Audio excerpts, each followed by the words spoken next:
Hello friends, my name is CA Rahul Mehta. What we will be learning together is the subject of auditing and assurance at your inter-CA level. Auditing and assurance is basically nothing but a theoretical subject for 100 marks. Now, auditing and assurance subject basically is theoretical inside classroom for learning. But when you go outside in practical life, it is very practical. So when you become a chartered accountant, जो भी आपने theory में सीखा होगा वो ultimately आपको reality में apply करना पड़ेगा.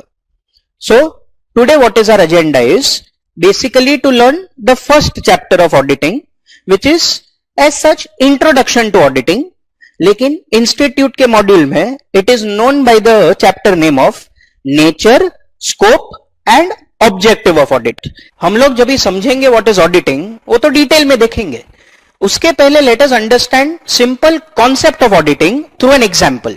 एक एग्जांपल लेते हैं कॉन्सेप्ट ऑफ ऑडिटिंग समझने के लिए. नाउ ये जो आप मेरा वीडियो देख रहे हैं, हु आर यू? करेक्ट. क्या मैं बोल सकता हूं यू पीपल आर स्टूडेंट्स? अरे बराबर, correct. Now please think an answer. Student की लाइफ में बहुत सारी क्या आती है?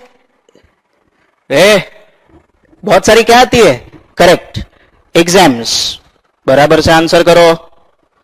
Now my simple question to you, if you are a student and if you write an exam, सोच के बोलना, can you check your own exam paper? No. Correct.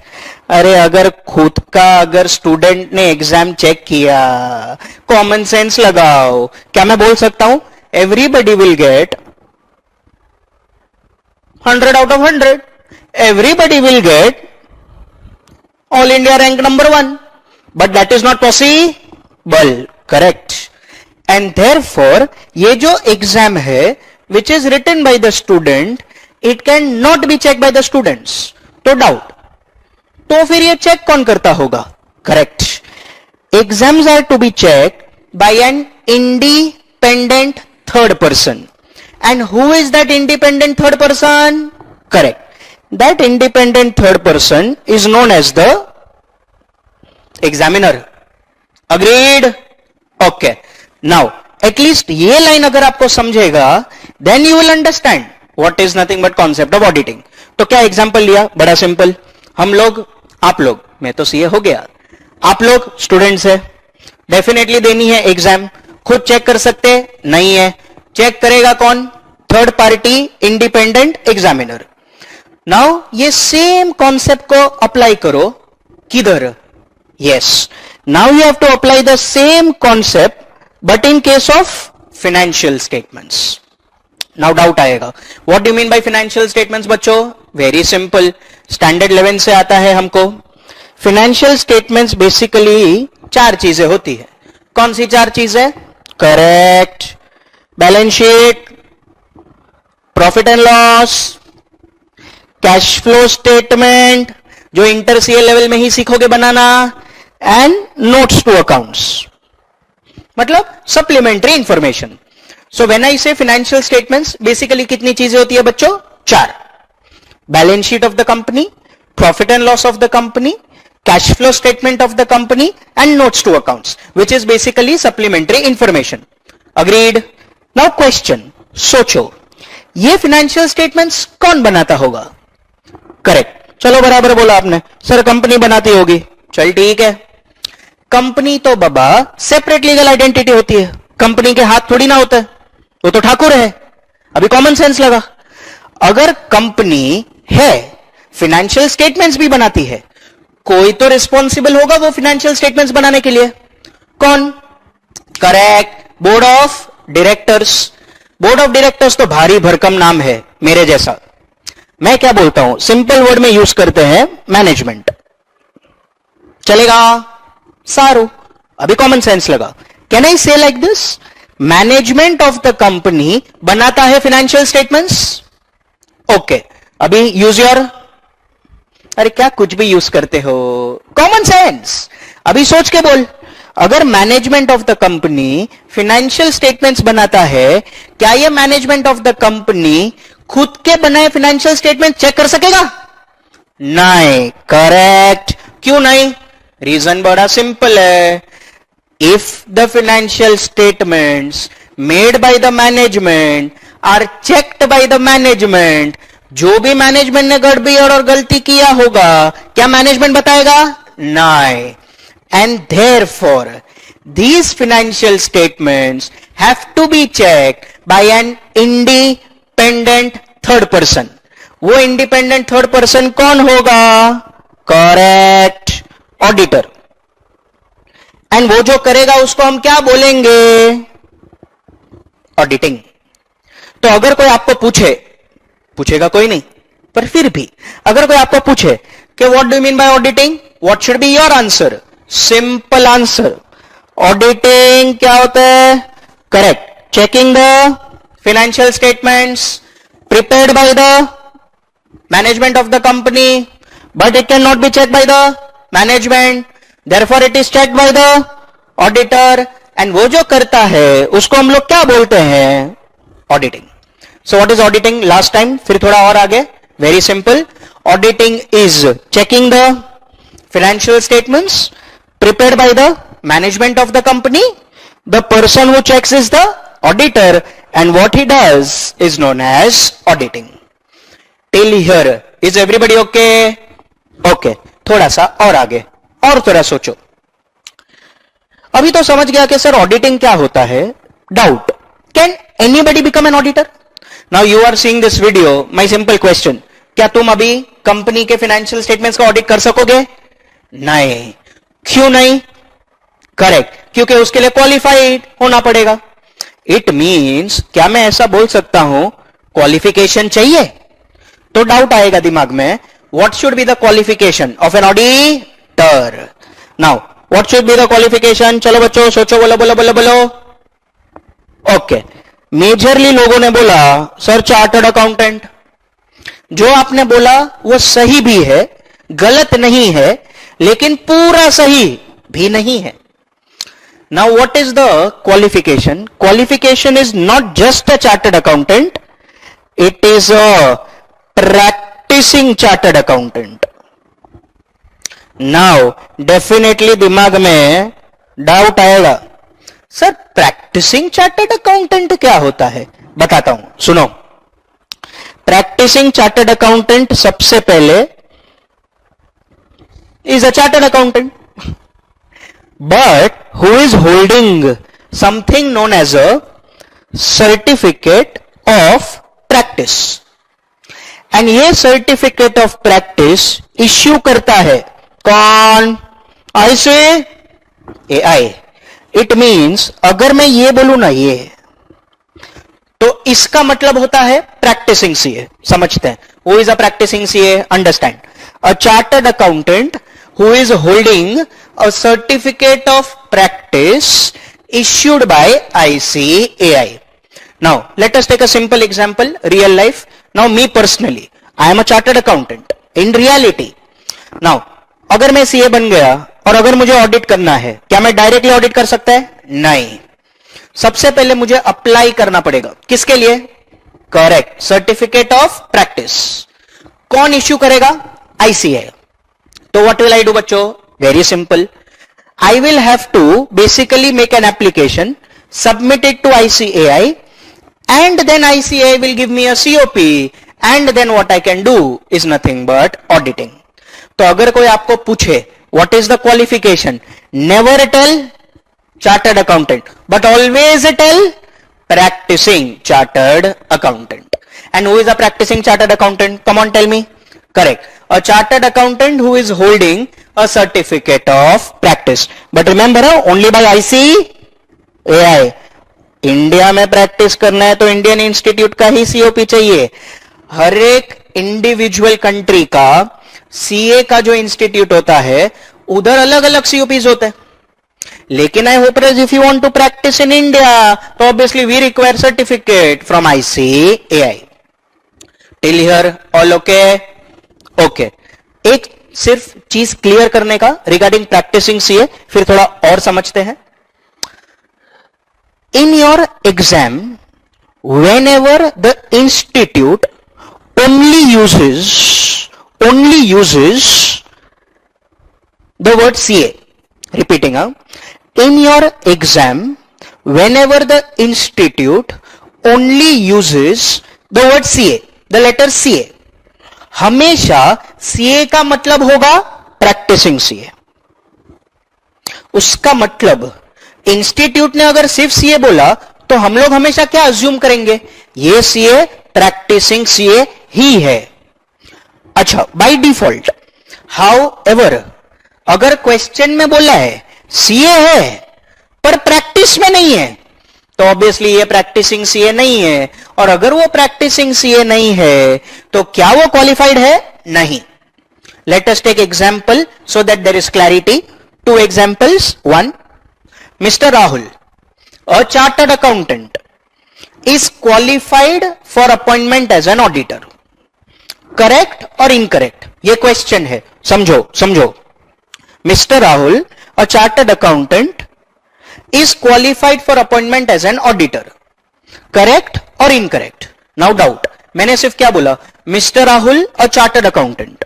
अच्छा, क्या मैंने बोला practicing chartered accountant? नहीं. उसका मतलब question is correct, silent. Regarding practicing है या नहीं, तो हम लोग क्या अज्यूम करेंगे? प्रैक्टिसिंग है. तो is he qualified? Yes. Second example, mister Rahul, a chartered accountant, not in practice, is qualified for appointment as an auditor. सोच के बोलना. नाउ करेक्ट और इनकरेक्ट? वापस बोलता हूं question. Mister Rahul, a chartered accountant, not in practice, is qualified for appointment as an auditor. Correct or incorrect? सही. आपका answer सही. It is incorrect. Why is it incorrect? क्योंकि मैंने क्या बोला? Mr. Rahul chartered accountant, not in practice. मतलब question में ही बोला है कि वह प्रैक्टिसिंग नहीं है. तो उसका मतलब जब भी इंस्टीट्यूट कौन से दो लेटर्स यूज करेगा? CA. हमारे लिए वो हमेशा कौन होगा? Practicing CA. इधर तक जो हुआ, इज एवरीबडी ओके? ओके. थोड़ा सा और आगे चलते हैं. चलो, अभी थोड़ा सा मुझे हेल्प करो, ठीक है? नाउ सोच के बोलना बच्चों. Who are the owners of the company? Owners. Correct. बोलेगा सर शेयर होल्डर्स. बात सही है. Owners are nothing but the share holders if you talk from the point of view of a company. Now my simple question to you, आपने सही बोला sir owners are share holders. What do they invest? बराबर, not bad. Correct. What they invest is money. Agreed. Okay. ये money फिर जाता किसके पास है? Correct. Board of directors. And then what they run is company. Agreed?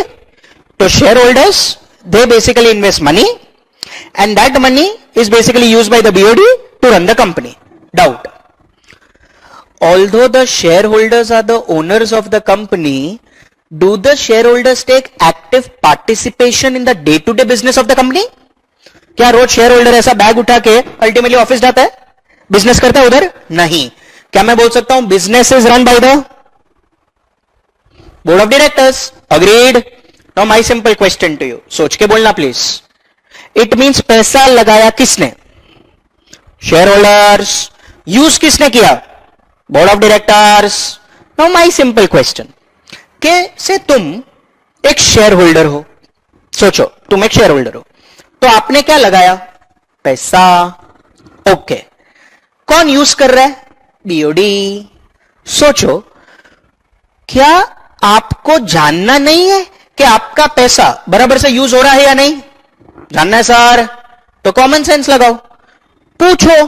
किसको पूछोगे? BOD. कि BOD बताओ क्या हमारा पैसा बराबर से यूज हो रहा है या नहीं? अगर तुम ऐसा क्वेश्चन बीओडी से पूछोगे, बीओडी एक ही जवाब देगा, yes share holder, you need not worry, your business and your money is in safe hands. तो सोच के बोलना. As a shareholder, can you people 100% depend upon the BOD? No. Correct. क्यों? अरे अगर वो कोई पैसों का फ्रॉड भी करता होगा तो शेयर होल्डर को आके बोलेगा, ए शेयर होल्डर, तेरा ये जो पैसा है ना जो आपने लगाया है, वो हम लोग अल्टीमेटली यूज कर रहे फ्रॉड करने के लिए, चलेगा ना? नहीं। इट मींस अगर बीओडी कुछ गलत भी करेगा, शेयर होल्डर को बोलने वाला नहीं है। तो कॉमन सेंस लगाओ, कोई तो ऐसा चाहिए जो ये फ्रॉड को पकड़े और शेयर होल्डर को बताए कि कोई फ्रॉड हो रहा है या नहीं। कैन यू टेल मी वो कौन होगा बच्चों? Correct, that person will be the auditor.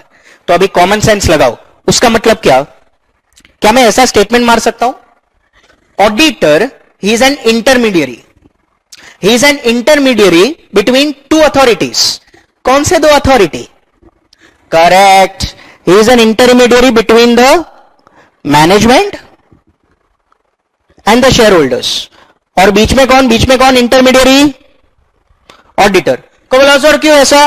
बड़ा सिंपल है, it is because whatever is done by management it is checked by auditor and will tell it to the share holders. तो auditor क्या बना? Intermediary. किसके बीच का? Management and the share holders. Till here is everybody okay? Okay, थोड़ा सा auditing का process समझ लेते हैं और फिर एडवांटेज डिसएडवांटेजेस का बात करते हैं। ओके, सुनो। Now what is the process of auditing? Late us understand. Now क्या मैं बोल सकता हूं, सबसे पहले अगर होगी कोई कंपनी को रन करेगा management, management will make the financial statements. ये फाइनेंशियल स्टेटमेंट्स ऑब्वियसली करना पड़ेगा चेक, तो it has to be checked. अच्छा, can it be checked by the management? No. तो क्या मैं बोल सकता हूं it has to be checked by the auditor. फिर ऑडिटर बेसिकली क्या करेगा? He will give an opinion. क्या ओपिनियन? कि ट्रू एंड फेयर व्यू है या नहीं।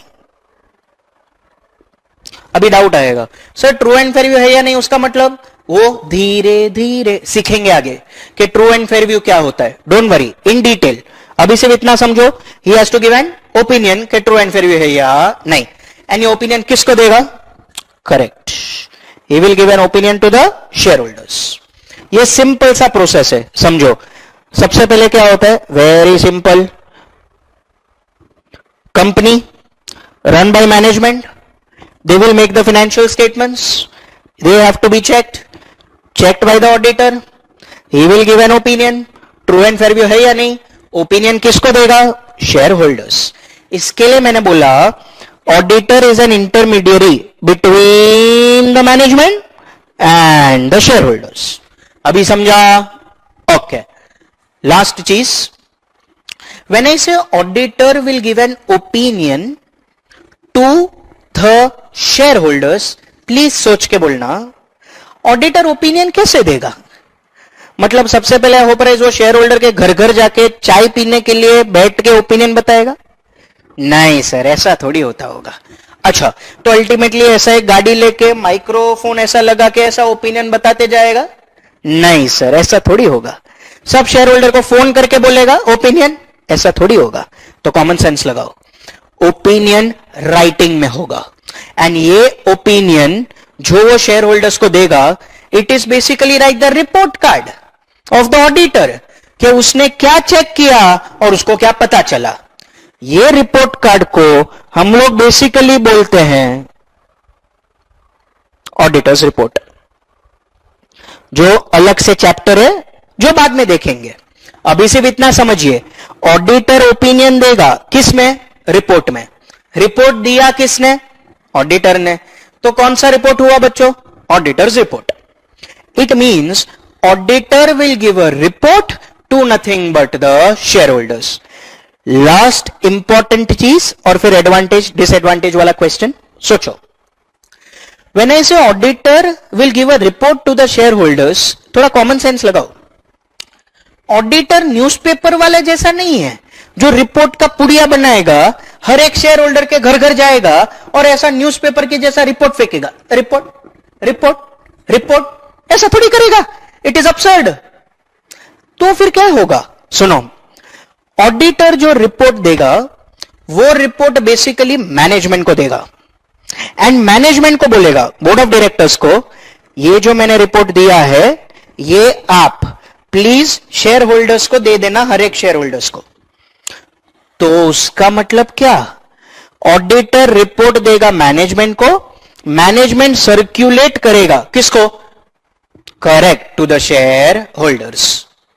उसका मतलब always remember that auditors report circulation is not the duty of the auditor, it is the duty of the management.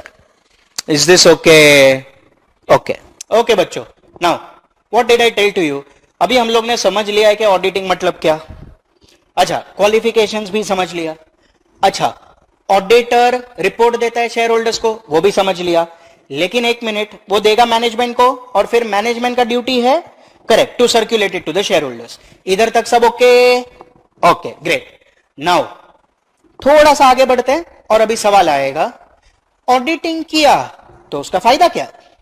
लेकिन आई होप यू रियलाइज, दुनिया है जहां फायदे है वहां नुकसान। उसका मतलब auditing will have its advantages and it will also have disadvantages. So now let us understand what are the advantages and what are the disadvantages. One by one समझते हैं। देखिए, बाय द वे, एग्जाम में advantage और disadvantage दोनों important question है। Examination में दोनों एक साथ भी पूछे गए हैं और इंडिपेंडेंटली भी पूछे गए हैं। मतलब या तो वो सिर्फ एडवांटेज भी पूछ सकते हैं या तो सिर्फ disadvantage. Now let us understand one by one. Okay, सबसे पहले let us understand what are the advantages of auditing. अच्छा, सबसे पहले आई होप क्या मैं बोल सकता हूं, शेयर होल्डर्स ने पैसा लगाया है तो ऑब्वियसली शेयर होल्डर का कंपनी में फाइनेंशियल इंटरेस्ट है। क्या मैं बोल सकता हूं क्रेडिटर ने भी अल्टीमेटली कंपनी को फाइनेंशियल सपोर्ट दिया है? क्या मैं बोल सकता हूं डिबेंचर होल्डर ने भी कंपनी को फाइनेंशियल सपोर्ट दिया है? इट मींस ये जो भी पीपल हैं who have given some finance to the company, they are interested in the company whether the company is functioning properly और नॉट। लेकिन उनको बताएगा कौन, उनको आश्वासन कौन देगा? ऑडिटर। उसका मतलब अगर तुमने ऑडिट किया और अगर मैं सपोजिंग शेयर होल्डर है तो ऑडिटर का रिपोर्ट पढ़ के मेरे को आश्वासन मिलेगा कि अल्टीमेटली कंपनी बराबर कर रहा है या नहीं। In other words, let us frame a statement now. Auditing will safeguard what? Auditing will safeguard financial interest of the company. तो अगर मुझे कंपनी में कोई फाइनेंशियल इंटरेस्ट है, ऑडिटिंग उसको सेफगार्ड करेगा। समझा? ओके। नाउ दूसरा, ऑब्वियसली कंपनी मेंटेन करेगा financial statements. Financial statements broader words में बोल सकते हैं बुक्स ऑफ अकाउंट्स। वेट, कभी कभी ना स्टूडेंट लोग कंफ्यूज हो जाते हैं कि sir books of accounts, financial statements क्या दोनों सेम होता है? नहीं, अलग अलग है। There is a bit of a difference between both. Books of accounts is a wider term. Financial statements narrower term होता है। When I say books of accounts, तो books of accounts में क्या क्या आता है समझो जरा। Books of accounts में आता है purchase book, sales book, daily cash book, expense book, ledger, journal, everything. When you talk about financial statements, मैंने स्टार्टिंग में बोला था 4 चीजें आती है। कौन सी 4 चीजें? Balance sheet, profit and loss, cash flow statement and notes to accounts. It means books of accounts wider है, फाइनेंशियल स्टेटमेंट्स नैरोवर है। मतलब कंपनी बुक्स ऑफ अकाउंट्स बनाते जाएगा और उसमें से फाइनेंशियल स्टेटमेंट्स फिर बनाएगा, फिर ऑडिटर वो फाइनेंशियल स्टेटमेंट्स चेक करेगा और उस पर ओपिनियन देगा। बवास, एफएस, ऑडिट, ओपिनियन।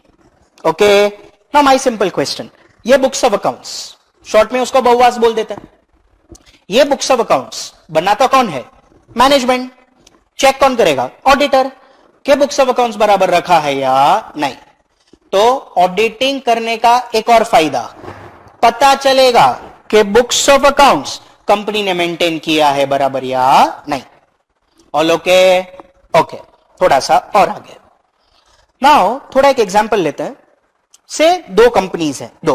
ओके, एक है कंपनी एक्स और दूसरी है company not bad why, correct.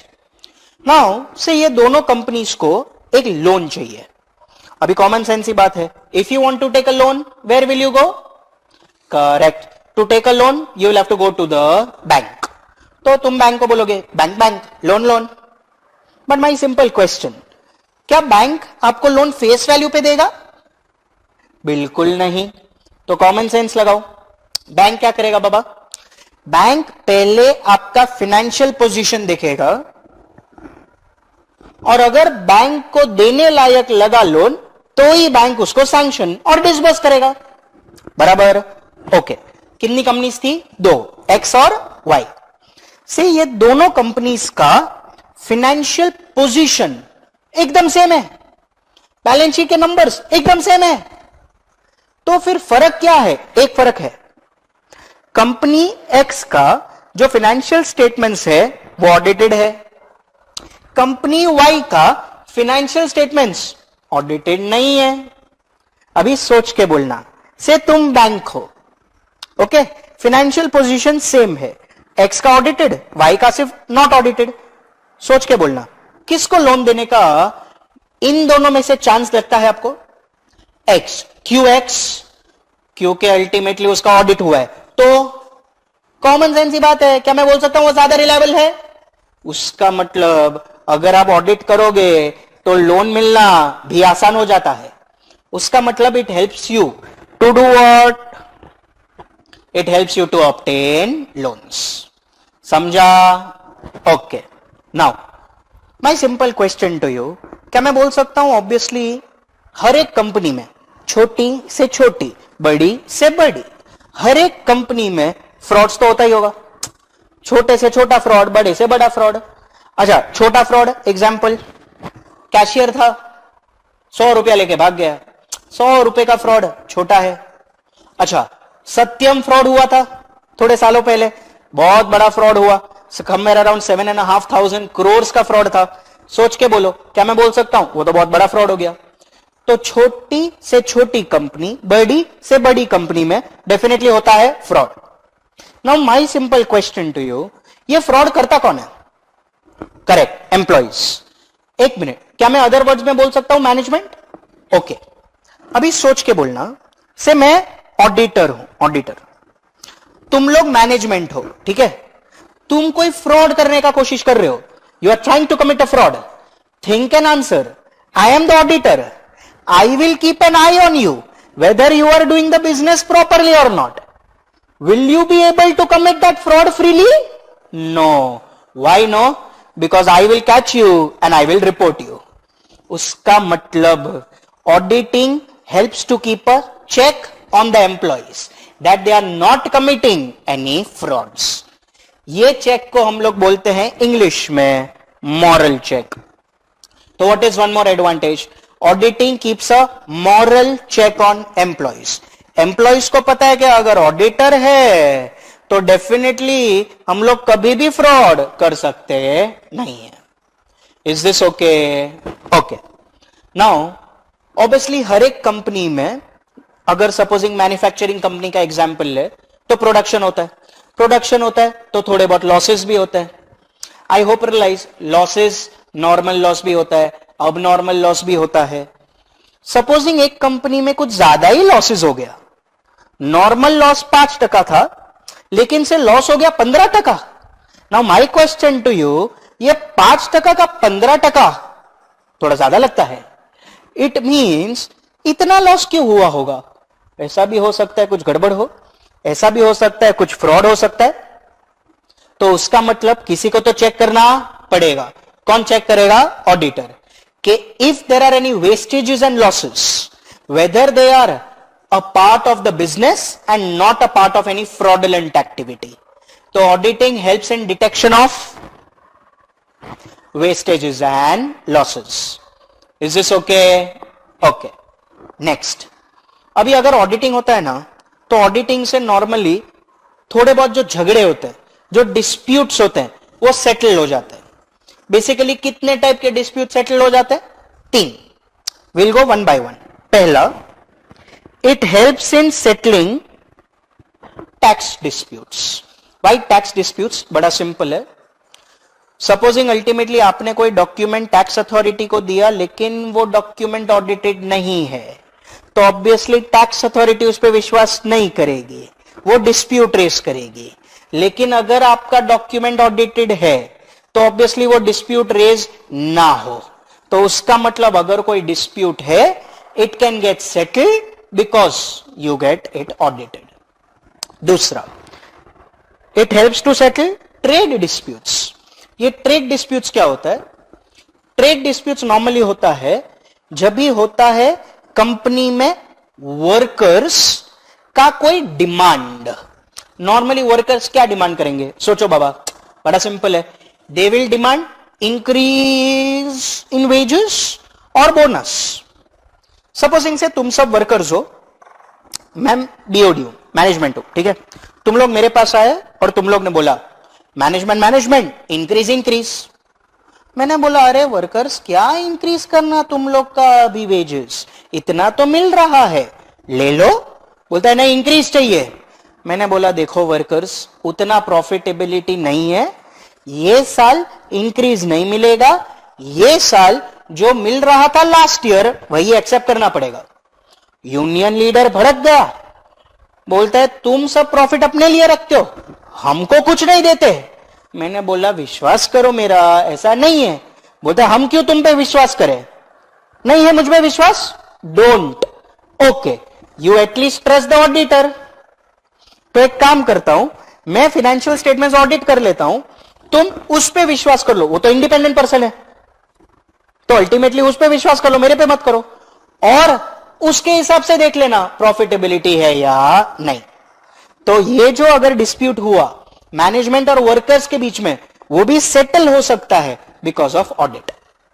Okay, and lastly partnership disputes. Now come on, this is like common sense here. Partnership होगा फर्म तो उसमें पार्टनर्स होंगे, जितने लोग चांसेस है कि डिस्प्यूट्स भी हो। Now if the partners have some dispute, एक पार्टनर दूसरे को ब्लेम कर रहा है, तूने ज्यादा प्रॉफिट लिया है, तूने फ्रॉड किया है। वो पार्टनर बोल रहा है मैंने ऐसा नहीं किया है, तू मुझ पे शक कर रहा है। हाँ कर रहा हूं। अरे पर मैंने बोला मैंने ऐसा कुछ नहीं किया, तुझे मेरे पे विश्वास नहीं? नहीं है विश्वास, नो प्रॉब्लम, ऑडिट कर लेते हैं, दूध का दूध पानी का पानी। तो उसका मतलब जो डिस्प्यूट हुआ पार्टनरशिप में, auditing will help to settle that. तो बेसिकली कितने टाइप के डिस्प्यूट्स? 3। कौन से 3? Tax dispute, trade dispute and partnership dispute. तीनों अलग अलग। All okay? Okay. And last वाला,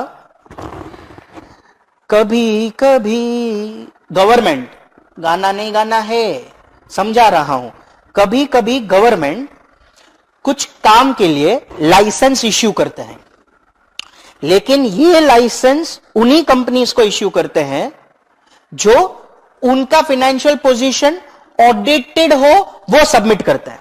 सिंपल सा एग्जांपल से, मुझे टेलीकॉम बिजनेस करना है, जियो के जैसा मुझे टेलीकॉम बिजनेस करना है, ठीक है। ऑब्वियसली अगर मुझे टेलीकॉम बिजनेस करना है तो कॉमन सेंस की बात है, मेरे को टेलीकॉम लाइसेंस चाहिए, जो मेरे को TRAI से मिलेगा, ट्राई से। लेकिन वो गवर्नमेंट का जो आर्म है वो मेरे पास क्या मांगेगा? कंपनी रिलायबल है या नहीं, तो मेरा फाइनेंशियल पोजीशन मांगेगा, और वो जो मैं फाइनेंशियल पोजीशन दूंगा वो ऑडिटेड होना चाहिए, वरना वो विश्वास करने वाले नहीं है। तो उसका मतलब sometimes the government they will issue a licence but only to those whose financial statements are audited. क्या एडवांटेजेस क्लियर है? ओके, नाउ एक बार एडवांटेजेस पे नजर मार लेते हैं, फिर डिसएडवांटेजेस पे जाते हैं। क्विक नजर मारो। पहला क्या था? फाइनेंशियल इंटरेस्ट, बराबर, okay. Next, books of accounts maintain किया है या नहीं? Next, it helps to obtain loans because audited financial statements reliable होता है। It helps to keep a moral check, कोई भी फ्रॉड नहीं कर सकता।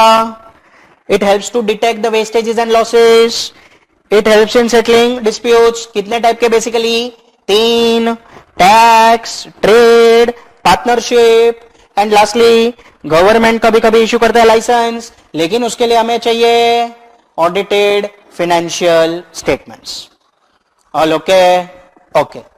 लास्ट चीज, एडवांटेज सीखा, तो अब क्या सीखेंगे? डिसएडवांटेजेस। ये डिसएडवांटेजेस को हम लोग अदर वर्ड्स में क्या बोलते हैं? We tell inherent limitations of audit. Repeat करता हूं, इनहेरेंट लिमिटेशंस ऑफ ऑडिट. तो डिसएडवांटेजेस बोले या इनहेरेंट लिमिटेशंस बोले, meaning is one and the same. Doubt आएगा, इनहेरेंट क्या होता है? अंग्रेजी है.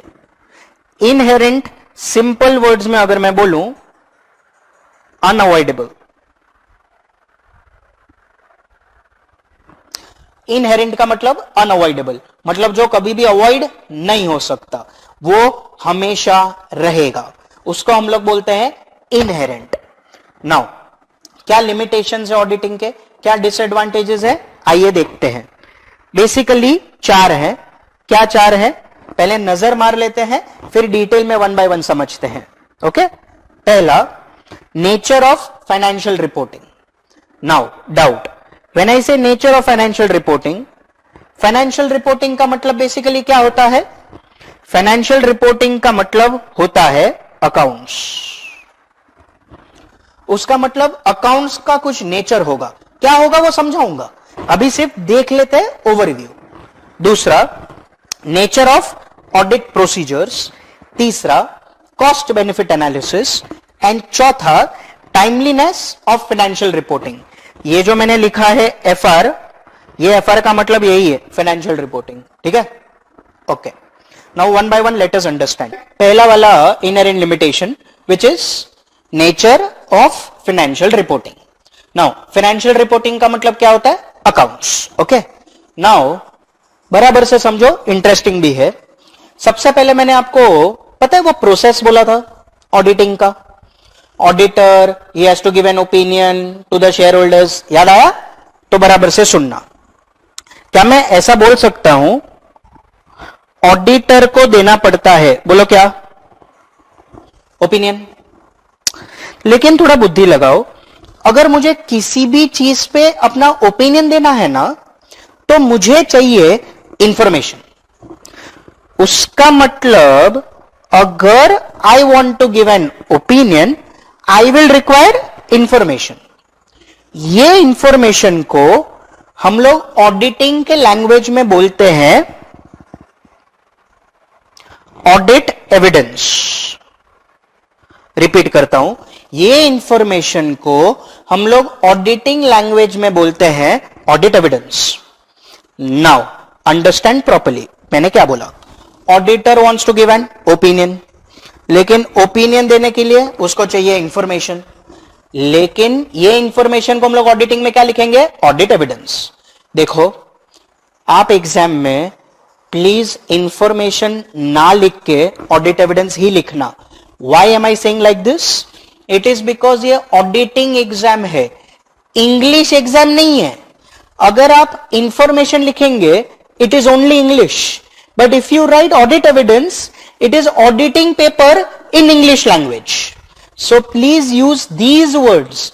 देखो, ये जो वर्ड्स है, ये जो जार्गन्स है, ये ऑडिटिंग सब्जेक्ट को दूसरे सब्जेक्ट से अलग बनाता है. तो ये वर्ड्स पे ध्यान देना. ठीक है. तो अभी तक मैंने क्या बोला? इंफॉर्मेशन चाहिए ओपिनियन देने के लिए, और ये इंफॉर्मेशन को हम लोग क्या बोलते हैं? Audit evidence. अब ये जो ऑडिट एविडेंस होता है ना, जो मैंने आपको बोला, ये ऑडिट एविडेंस 2 टाइप का होता है. कितने टाइप का? 2 टाइप का. पहला, परसुएसिव. ओहो हो, अंग्रेजी समझेंगे रे बाबा. और दूसरा, कंक्लूसिव. वापस बोलता हूं, एक परसुएसिव, दूसरा कंक्लूसिव. अभी समझते हैं आराम से. ठीक है, सुनो, मीनिंग समझते हैं पहले. नाउ परसुएसिव का मतलब क्या है? Persuasive information means that information seems to be correct, but I have doubts. It can also be incorrect. This is known as persuasive. Simple words में अगर मैं बोलूं, परसुएसिव इंफॉर्मेशन मतलब डाउटफुल इंफॉर्मेशन, जिस पे पूर्ण विश्वास नहीं कर सकते, उसको हम लोग क्या बोलते हैं? परसुएसिव. कंक्लूसिव समझ जाते हैं? फिर एग्जांपल लेते हैं, कभी नहीं भूलोगे. कंक्लूसिव का मतलब क्या? वो इंफॉर्मेशन लग सही रहा है और सही ही है, ओ कोई डाउट नहीं है, ओ उसको हम लोग बोलते हैं कंक्लूसिव। तो जो इंफॉर्मेशन में कोई डाउट नहीं है उसको हम लोग क्या बोलेंगे, कंक्लूसिव इंफॉर्मेशन।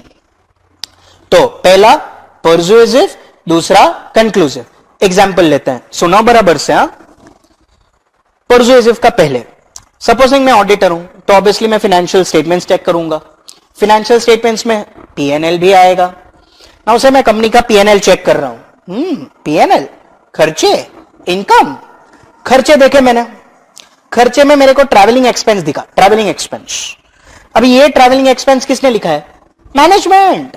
फाइनेंशियल स्टेटमेंट्स बनाता तो मैनेजमेंट ही है, तो ये भी सब लिखा किसने, मैनेजमेंट। तो मैनेजमेंट ने लिखा ट्रैवलिंग एक्सपेंस 50,000 रुपया। मुझे तो चेक करना पड़ेगा क्या ये ऑथेंटिक है या नहीं।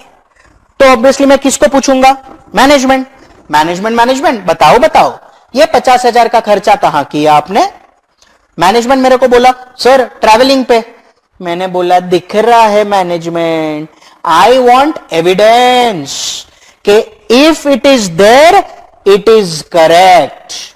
तो एविडेंस में क्या होना चाहिए आपके हिसाब से, करेक्ट। कोई ट्रेन टिकट होना चाहिए, एयर टिकट होना चाहिए, कोई ना कोई बुकिंग होना चाहिए, बराबर। ओके, मैंने मैनेजमेंट से पूछा इंफॉर्मेशन दो। मैनेजमेंट ने पता है मेरे को एविडेंस में क्या बोला, एक्सप्लेनेशन दिया। क्या एक्सप्लेनेशन दिया, सुनो। सर बिजनेस करने के लिए हम लोग एक जगह से दूसरी जगह जा रहे थे ऑटो रिक्शा में, एंड ऑटो रिक्शा में गुड्स लोड करते थे, बायर के उधर जाते थे, गुड्स अनलोड करते थे, ऑटो रिक्शा में वापस आ जाते थे। Know my simple question, auto rickshaw वाला आपको बिल देता है क्या, नहीं नहीं। उसका मतलब ये डेफिनेटली रियल में हो भी सकता है कि वो लोग ऑटो में गए, बिजनेस किया।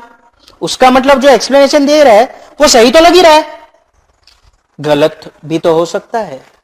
क्या आपने ये नहीं सोचा कि अल्टीमेटली ये तो कोई खर्चा शायद हो ही ना, ये तो ऐसा भी हो सकता है कैशियर ने कोई फ्रॉड कर दिया हो और पीएनएल को डेबिट कर दिया हो, या फिर मैनेजमेंट ने एक्सपेंस तो कुछ किया ही नहीं, फेक एक्सपेंस डाल दिया हो।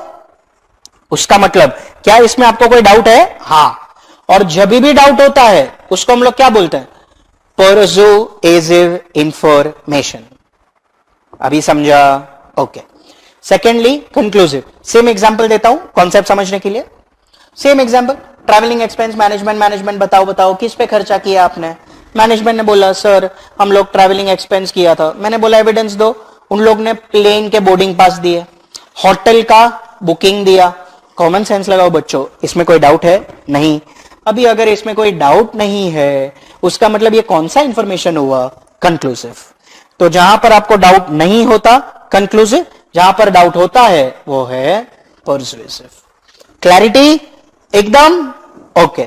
तो अभी मेरा डाउट और आपका जवाब, सोच के बोलना। अकाउंट्स कौन बनाता है, मैनेजमेंट।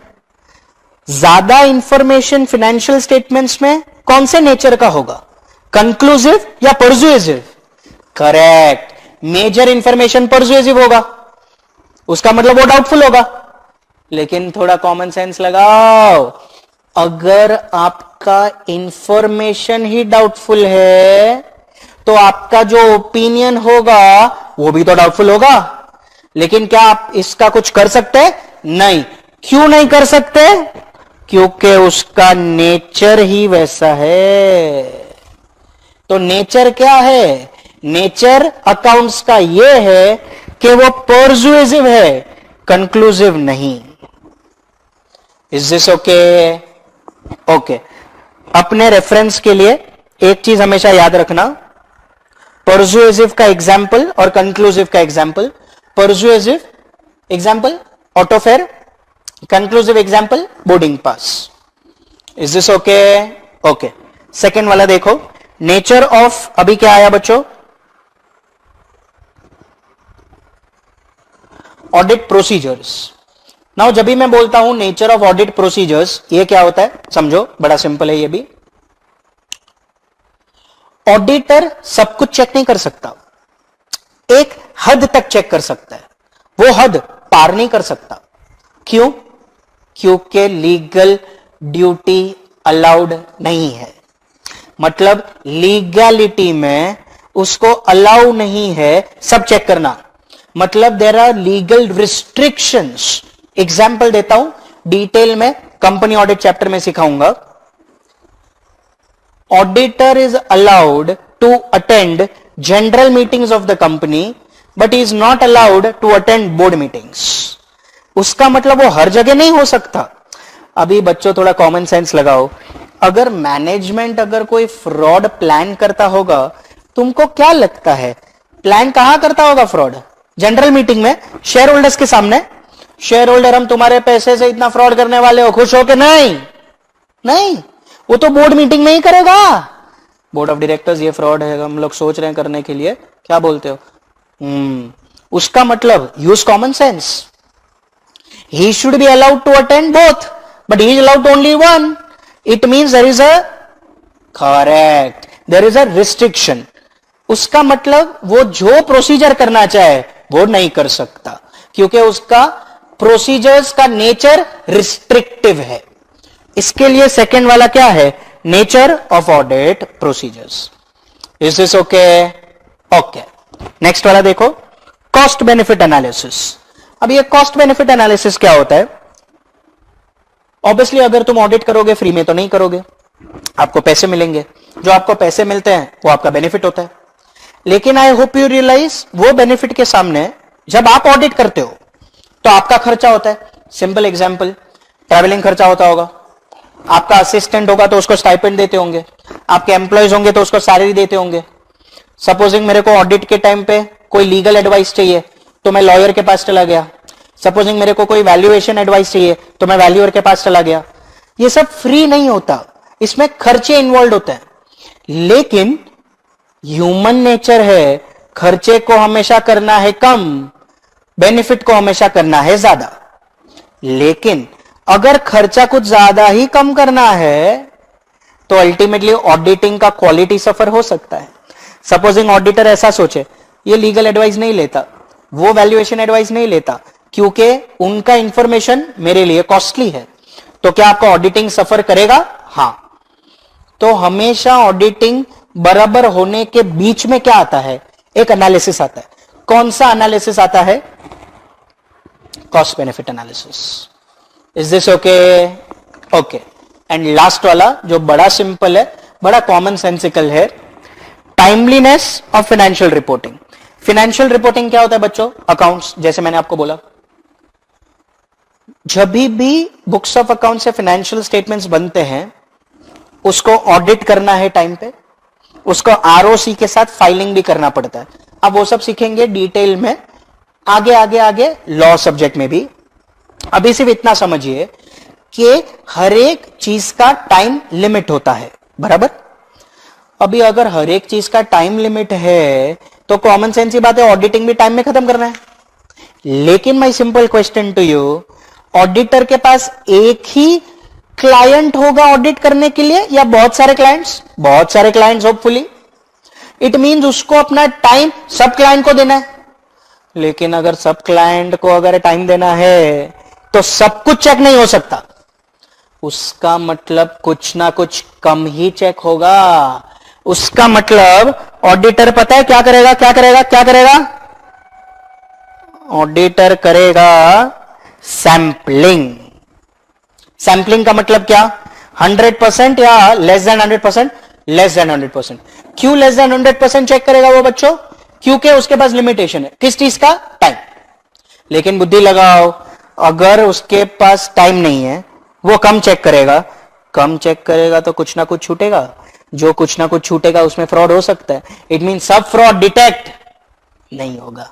लेकिन क्या मैं बोल सकता हूं वो लिमिटेशन है और वो हमेशा रहेगा। क्यों रहेगा? क्योंकि हमेशा उसके पास टाइम का लिमिटेशन होगा। तो कितने इनहेरेंट लिमिटेशंस है बच्चों? 4। कौन से 4? पहला, nature of financial reporting.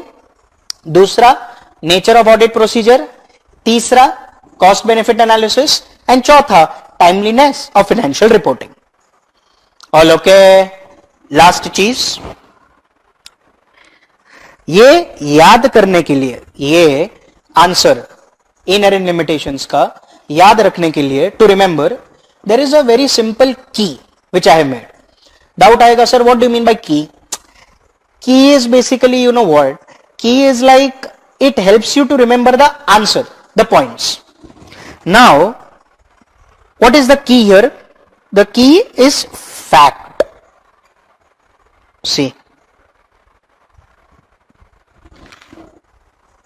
how to remember? It's a fact that there are limitations. It's a fact. How do you remember? F stands for financial reporting, A stands for audit procedures, C stands for cost benefit analysis and T stands for timeliness. So क्या auditing में inherent limitations होता है? हाँ, it's a fact. Come on, fact मतलब four. What four? Nature of financial reporting F, next nature of audit procedures C, cost benefit analysis and lastly timeliness. Is this okay? Okay, तो हमने अभी तक क्या सीखा? मीनिंग ऑफ ऑडिटिंग, उसके advantages and उसके disadvantages. Now you people have been given a text book. आपके पास बुक है, नोट्स है. बेसिकली ये नोट्स में हम लोग मार्क भी कर सकते हैं. मैं आपको बता देता हूं ये कहां पर है. ये चैप्टर 1 में है. क्वेश्चन आएगा एडवांटेजेस और डिसएडवांटेजेस दोनों पे या किसी एक पे. तो आइए मार्क कर लेते हैं. आपको मैं पढ़ने का टाइम देता हूं और फिर आगे बढ़ते हैं. ठीक है, आइए. अच्छा, I want you to come to the text book chapter 1 में पेज नंबर 2 में आइए.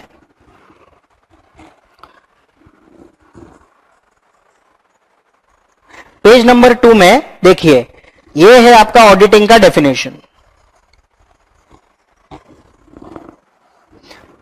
As per ICAI, auditing is an independent examination of financial information of entity, whether profit oriented or not, does not matter.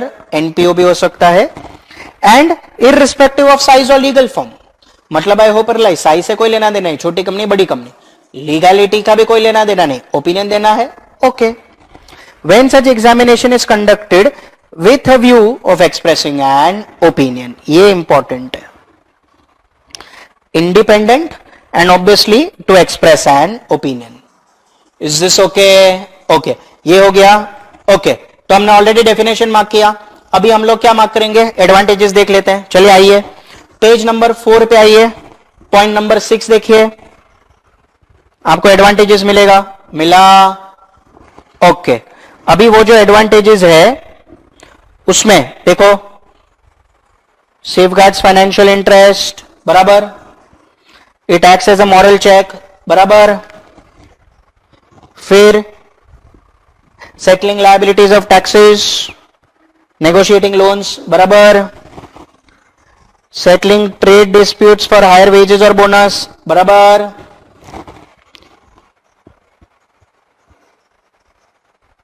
Helps in the detection of wastages and losses, बराबर.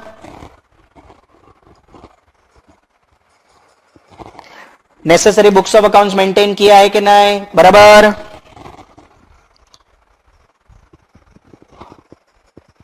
उसके बाद settlement of accounts in admission और death of a partner, बराबर. And उसके बाद government में require audited financial statements for issue of licence, बराबर. Doubt sir इसके बारे में क्यों नहीं बोला? वो मैं बताऊंगा, क्योंकि उस पर अलग से चर्चा होगी डिटेल में थोड़े टाइम के बाद. Don't worry, trust me. Okay, ये क्या हो गया बच्चों? ये सब हो गया advantages. Now let us have disadvantages, inherent limitation.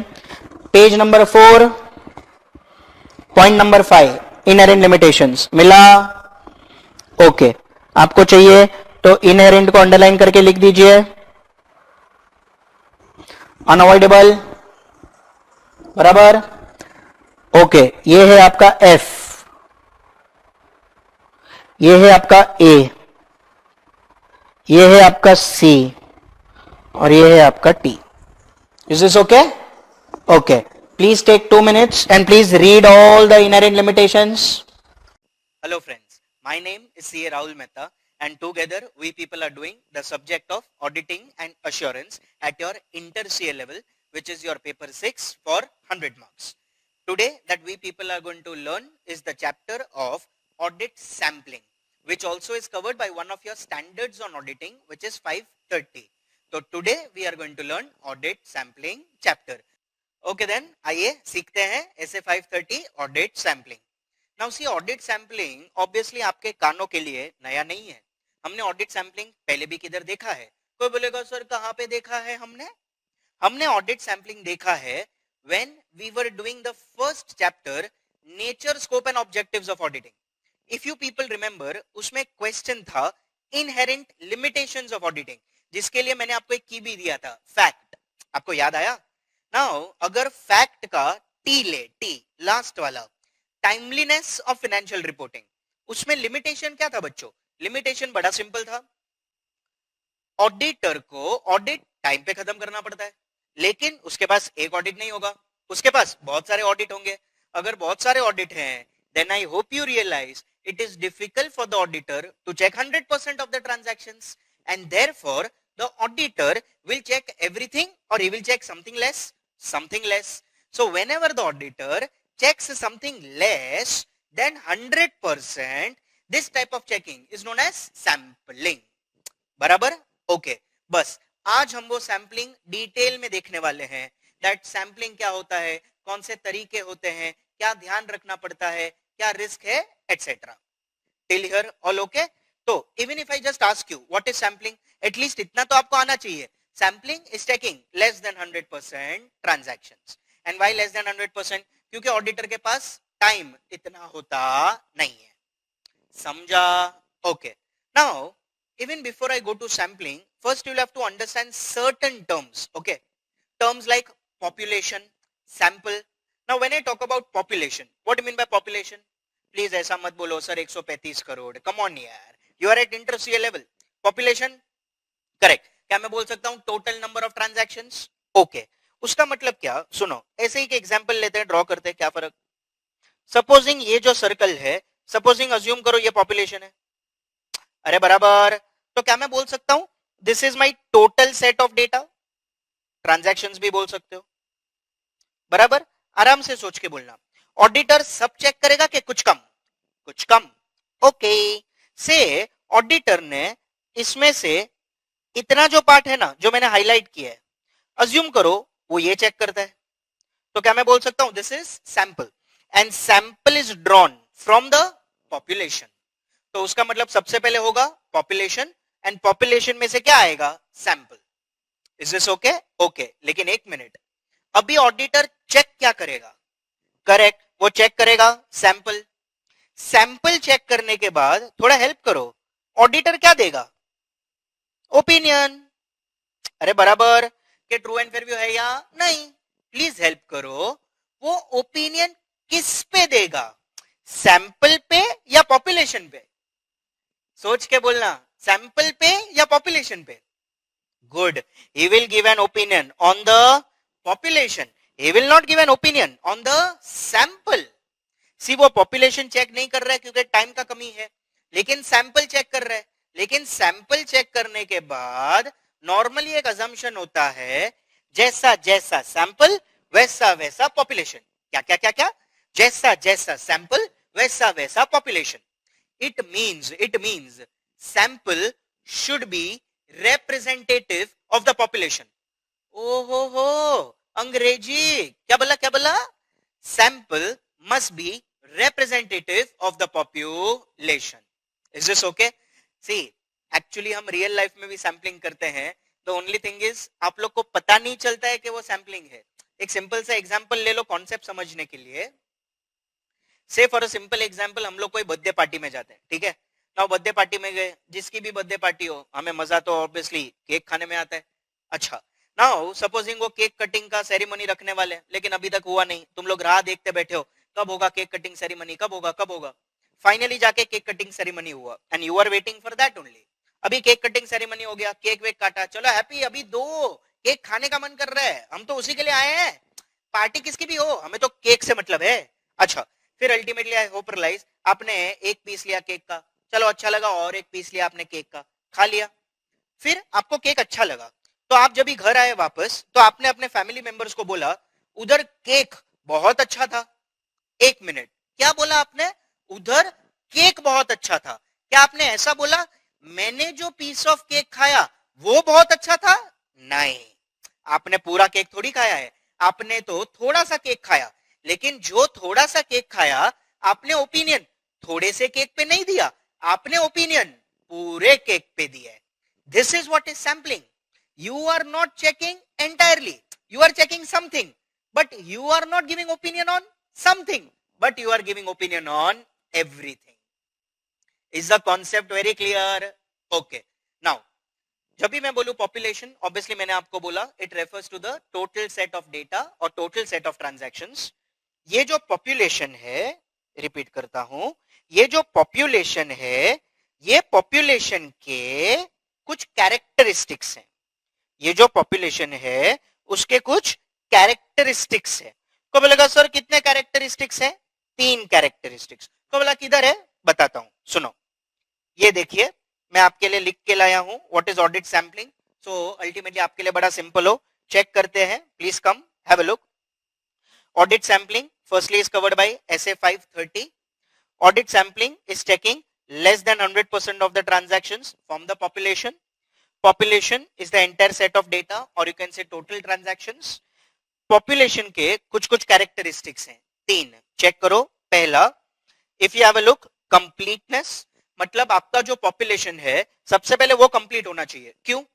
अगर आपका population complete होगा तो ही तो सैंपल में आने का चांस है। अगर पॉपुलेशन में से ही कुछ नहीं है तो सैंपल तो सिलेक्ट हो ही नहीं सकता। तो पहले इंश्योर करो कि क्या कंप्लीट है पॉपुलेशन। दूसरा, अप्रोप्रिएट। अरे बाबा, only if your population is appropriate only then your sample can be appropriate, वरना अगर पॉपुलेशन ही अप्रोप्रिएट नहीं है तो सैंपल भी अप्रोप्रिएट हो सकता नहीं है। And lastly, it should B reliable, because only if your population is reliable the sample selected from it would be reliable. तो कितने कैरेक्टरिस्टिक्स है बच्चों? 3। कौन कौन से? Completeness, appropriateness and reliable. Simple सा तरीका उसको याद करने का। कम ऑन यार, अभी तो आप जानते हैं हम लोग कैसे ऑडिटिंग करते हैं। सिंपल की, कार। क्या बोला? Car. C, completeness, A, appropriate, R, reliable. So what is the characteristics of the population? Car. Is this okay? Okay. तो अभी तक हमने क्या किया? एक, what do you mean by sampling and population and उसके characteristics. Is this okay? आइए जरा टेक्स्ट बुक्स में। टेक्स्ट बुक्स में पेज नंबर 58 पे है, chapter number 7, audit sampling. Unfortunately उसका जो हेडिंग है वो गलत हो चुका है, प्लीज आप उसको करेक्ट कीजिए और ऑडिट सैम्पलिंग लिखिए। अच्छा, once you people do that, उसके बाद आपको क्या करना है ये देखना है। देखो, अभी पेज नंबर 59 पे आना, एंड 59 पेज नंबर पे हैव अ लुक। ये रहा, this is what is the meaning and this is what is the population. Important, okay, it is less than 100%। तो what I want you all to do is, मैंने आपके लिए mark करके भी रखा है as always, what you people do is pause the video and video pause करने के बाद आप इतना पढ़ लो, फिर इतना पढ़ने के बाद हम लोग आगे चलेंगे। ओके, सिर्फ इतना ही, इससे ज्यादा और कुछ करने का जरूरत नहीं है। All okay? So please pause the video. Okay, so now we have seen that what is sampling and population and its characteristics. चलिए आगे चलते हैं। The next thing that we need to know is about sampling risk. Now, risk, you already people know what do you mean by risk. Risk मतलब possibility है कि कुछ गलत हो सकता है। Now, auditing के context में हम क्या बोलेंगे उसको? बड़ा सिंपल है। क्या मैं बोल सकता हूँ ऑडिटर ओपिनियन देता है तो चांस है कि ऑडिटर का ओपिनियन गलत हो सकता है, वो रिस्क है। लेकिन यहाँ पर रिस्क किसकी वजह से है? सैम्पलिंग। क्यों? क्योंकि ऑडिटर 100% चेक करता नहीं है। देखो, तुम एकदम बेसिक कॉमन सेंस लगा के सोचो, ऑडिटर तो थोड़ा ही चेक करेगा और थोड़ा चेक करने के बाद सब पे ओपिनियन देगा। जरूरी तो नहीं है ना जैसे ये थोड़ा है वैसे ही सब होंगे.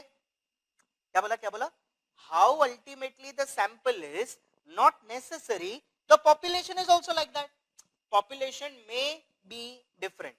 देखो मैं ऐसा नहीं बोल रहा हूं वो डिफरेंट ही होगा, लेकिन डिफरेंट हो सकता है. Is this clear first? Okay.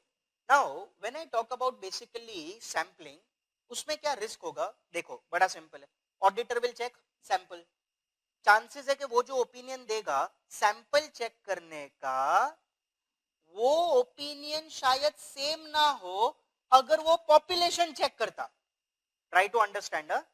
Auditor will give an opinion by checking the sample, but if he had checked the population, there are chances the opinion would not have been the same.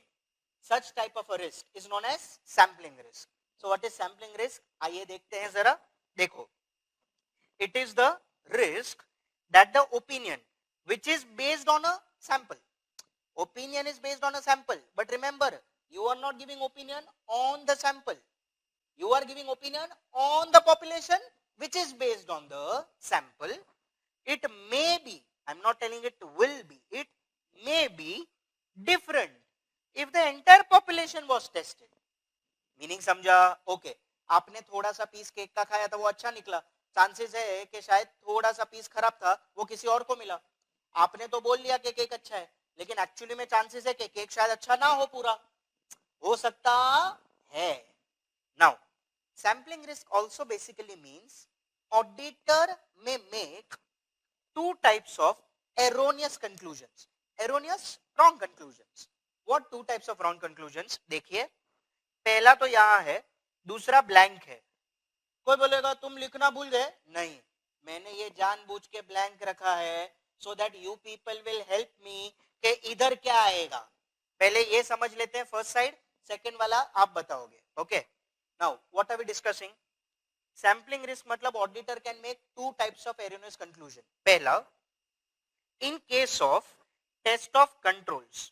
Test of controls मतलब ICS. Auditor may say that they are effective. मतलब auditor ICS check कर रहा है और बोल रहा है effective है. बाय द वे, ऑडिटर पूरा चेक कर रहा है नहीं, कुछ कुछ. अरे क्या होता है, तुम नहीं समझोगे राहुल. अरे कुछ कुछ चेक कर रहा है, सब कुछ चेक नहीं कर रहा है. तो कुछ कुछ आईसीएस का पार्ट चेक कर रहा है और वो बोल रहा है क्या कि दे आर इफेक्टिव. लेकिन अगर पूरा आईसीएस चेक करता ना, तो उसको पता चलता कि एक्चुअली में वो उतना इफेक्टिव नहीं है. समझा? ओके, सेकेंड वाला पार्ट देखो. In case of test of details. Test of details always are with respect to financial statements, और you can also say accounting system.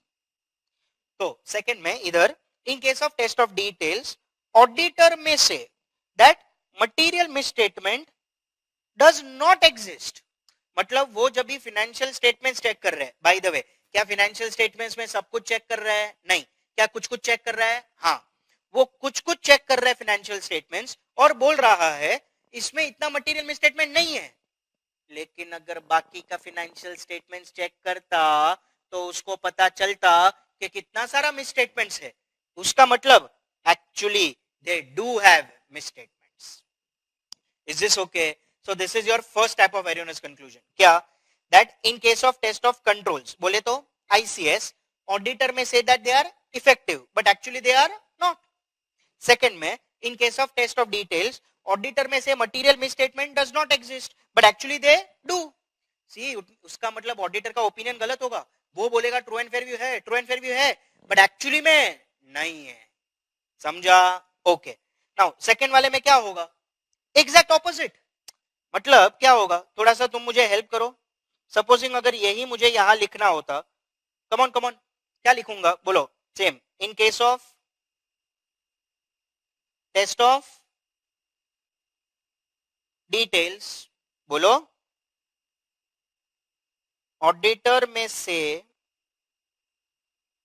That, बोलो, इधर था they are effective. Okay, they are ineffective, but actually they are effective. अरे बराबर, एकदम उल्टा। तो यहां पर auditor may say that they are ineffective, थोड़ा सा चेक किया आईसीएस और बोला इनइफेक्टिव है, वीक है। अरे वो जो चेक किया वही वीक है, बाकी का जो आईसीएस है ना वो बराबर है, लेकिन वो बाकी का तो चेक नहीं करेगा क्योंकि वो सैंपलिंग करता है। बराबर, कम ऑन, यहां पर आप बताइए क्या होगा, बोलो। In case of test of, oops by the way, ओए यहां पर ये डिटेल्स नहीं था, ये कंट्रोल्स है, नीचे डिटेल्स है ना। In case of test of details, बोलो। Auditor may say material misstatements exist but actually they don't. अरे बराबर, इट मींस यहां पर ऑडिटर क्या बोलेगा कि ट्रू एंड फेयर व्यू नहीं है, पर एक्चुअली में ट्रू एंड फेयर व्यू है। तो ये टाइप के एरोनस कंक्लूजन हो सकते हैं। आई एम नॉट टेलिंग होंगे, क्योंकि कभी कभी ऐसा भी होता है, जैसा जैसा पॉपुलेशन वैसा वैसा सैंपल हो सकता है। Is this okay? ओके, एक मिनट। तो फाइनली जरा मुझे हेल्प करो, व्हाट इज सैंपलिंग रिस्क? चलो हेल्प करो। It is a risk that the opinion based on a sample may be different if the entire population was tested. Okay, अच्छा, two types of erroneous conclusion you can make. एक, in case of test of controls, that is ICS, and in case of test of details. यहाँ पर इनमें से they are effective and यहाँ पर material misstatement नहीं है, सामने है उसका उल्टा। Is this okay? Okay. This risk is known as which risk? Sampling risk. लेकिन एक चीज हमेशा याद रखो, ऑडिटर अगर ओपिनियन गलत दे सकता है, उसका रीजन हमेशा सैंपलिंग नहीं होता। Sometimes he can give a wrong opinion not due to sampling. Supposing उसका ओपिनियन रॉन्ग हो गया क्योंकि सपोजिंग जो एविडेंस था उसने मिस इंटरप्रेट कर दिया, ऑडिटर ने प्रोसीजर्स बराबर से परफॉर्म नहीं किए, तो उसका जो ओपिनियन था वो बराबर नहीं हुआ। अभी एविडेंस बराबर नहीं समझा, प्रोसीजर्स बराबर परफॉर्म नहीं हुआ, तो ये सैंपलिंग का गलती है कि ऑडिटर का? ऑडिटर का। तो ये जो रिस्क है, ये सैंपलिंग रिस्क हुआ कि non sampling risk? Non sampling risk. उसका मतलब क्या? सुनो, there is something like non sampling risk. What is non sampling risk? थोड़ा हेल्प करो। It is a risk of wrong opinion not due to sampling. Example, inappropriate audit procedure, misinterpretation of audit evidence. Exam point of view से अगर आप पूछें क्या important है, बहुत बारी पूछा भी गया है, ये sampling risk. Sampling risk is very important. Okay, by the वे, आप यहाँ पे जो भी कॉपी करना चाहते हैं आपको ऑलरेडी पता है, आपको सिर्फ वीडियो पॉज करना है, नोटबुक आपका ऑब्वियसली हमेशा साथ रहता है, उसको आप खोलिए, जो भी आपको कॉपी करना है धड़ाधड़ पॉज करने के बाद कॉपी कर सकते हैं। बराबर? ओके, पर यहाँ पर we are focusing on what? Only this part, sampling risk and non sampling risk. Is this okay? Okay, अभी कॉपी करना है तो आप वीडियो से पॉज कर लेना। अभी मैं आपको लेके चलता हूं टेक्स्ट बुक्स में, so that you people can mark there. Okay, text books में आइए। ओके, ये रहा, देखो, sampling risk and non sampling risk, this part. तो what I want you all to do is this part, ये वाला। And important तो ये है, ये उतना इंपॉर्टेंट नहीं है, लेकिन सबसे इंपॉर्टेंट सैंपलिंग रिस्क है, अभी तक बहुत बारी पूछा है। Is this okay? तो what I want you all to do is listen, ये वाला जो था ना, ये दिमाग में रखना जो मैंने बोला, एंड फिर ये पढ़ने का। ओके, समझा क्या बोला? क्योंकि ये जो है ना बच्चों, रुको थोड़ा सा कलर चेंज करके आपको बताता हूं, एक सेकेंड प्लीज। अच्छा, सी, ये जो पार्ट है ना, ये this part is actually this part. oops, I'll just match the color. Okay, समझा क्या बोला? एंड ये जो है ना, कहां गया ये वाला पार्ट? कौन सा करूं? रेड कर लेता हूं। ये वाला जो पार्ट है ना, वो ये पार्ट है, this part. Is this okay? Okay, so please read this. Okay, इतना पढ़ लो, sampling risk and non sampling risk, उसके बाद आगे चलेंगे। I hope it is clear. पहले प्लीज ये पढ़ना, ये वाला, एंड उसके बाद टेक्स्ट बुक्स में चले जाना। Is this okay? ओके, तो प्लीज पॉज द वीडियो, इधर भी कर लो एंड उसके बाद इधर भी कर लो, फिर मैं आगे चलता हूं. ओके ओके, तो now we have seen what is sampling risk and what is non sampling risk. चलिए आगे चलते हैं. The next thing that we need to know is the approaches to sampling. Now there are basically two approaches to sampling, as you can see also. One is statistical approach and second non-statistical approach. Non-statistical approach is also known as judgmental sampling. कौन सा? Judgmental. तो कितने हैं basically approaches? दो. एक statistical, दूसरा non-statistical. What is non-statistical? Judgmental. Now यहाँ पर basically auditor will use statistical methods like random number tables, probability theory, etc. And he will collect the samples, then he will check the samples and he will give an opinion not on the sample but on the population. यहाँ पर कहां पर? Non statistical approach में auditor is definitely not going to use statistics. Then what is he going to use? He is going to use his judgment. Normally judgmental sampling किस auditor को करना चाहिए? It should be done by the people who are highly experienced, who on experience of audit for number of years know कि ultimately हमें कितना samples check करना चाहिए. तो judgmental sampling में auditor will collect the samples only by using what? Only by using his judgment and a certain degree of experience. एक चीज हमेशा याद रखो, चाहे वो judgmental sampling हो, that is non-statistical, या statistical sampling हो, always remember one thing, sample must be representative of the population. क्या क्या क्या क्या? Sample must be representative of the population. ये थोड़े टाइम पहले ही वीडियो में मैंने बोला भी था, मैं वापस बोल रहा हूं. Sample must be representative of the population मतलब क्या? जैसा जैसा population वैसा वैसा sample. See, it is like parents and children. जैसे जैसे parents वैसे वैसा children. Just for understanding concept. So always remember, जैसा जैसा population वैसा वैसा sample. Till here, is this okay? तो देखो मैंने क्या लिखा है यहाँ पर. This is important. Whatever the approach, whether it is statistical or non-statistical, sample must be what? Representative of the population. Although not exactly the same. Exact same तो नहीं होगा ना. I hope that children may be like their parents, but not entirely. There will be definitely a difference. Is this okay? Okay. तो बताइए, come on फटाफट. How many approaches to sampling? दो. कौन कौन से? Come on, come on, come on. एक correct statistical, दूसरा non statistical. Non statistical मतलब जजमेंटल. ओके, जजमेंटल नॉर्मली कभी सिलेक्ट करना चाहिए? Correct, when ultimately auditor has a certain degree of his experience. बराबर. अच्छा, स्टैटिस्टिकल में क्या होता है? Use of statistical methods like random number tables, probability theory, etcetera. अच्छा, whatever may be the approach, statistical और non statistical, sample must be representative of the population. Is this okay? If you ask me, ये दोनों में से better कौन सा है? Theoretically also this is always better, क्योंकि यहां पर auditor is using only his judgement. Chances है हिज जजमेंट में गो रॉन्ग. यहां पर I hope right scientific methods हैं, statistical approach, probability theory, random number tables. So this is always better as compare to non statistical. So non-statistical should be used very less. It is less objective. Statistical is more objective, and therefore statistical is always better as compared to non-statistical. Till here, is everybody okay? Okay. तो आइए ये approaches पहले हम लोग देखते हैं text book में, फिर आगे चलेंगे.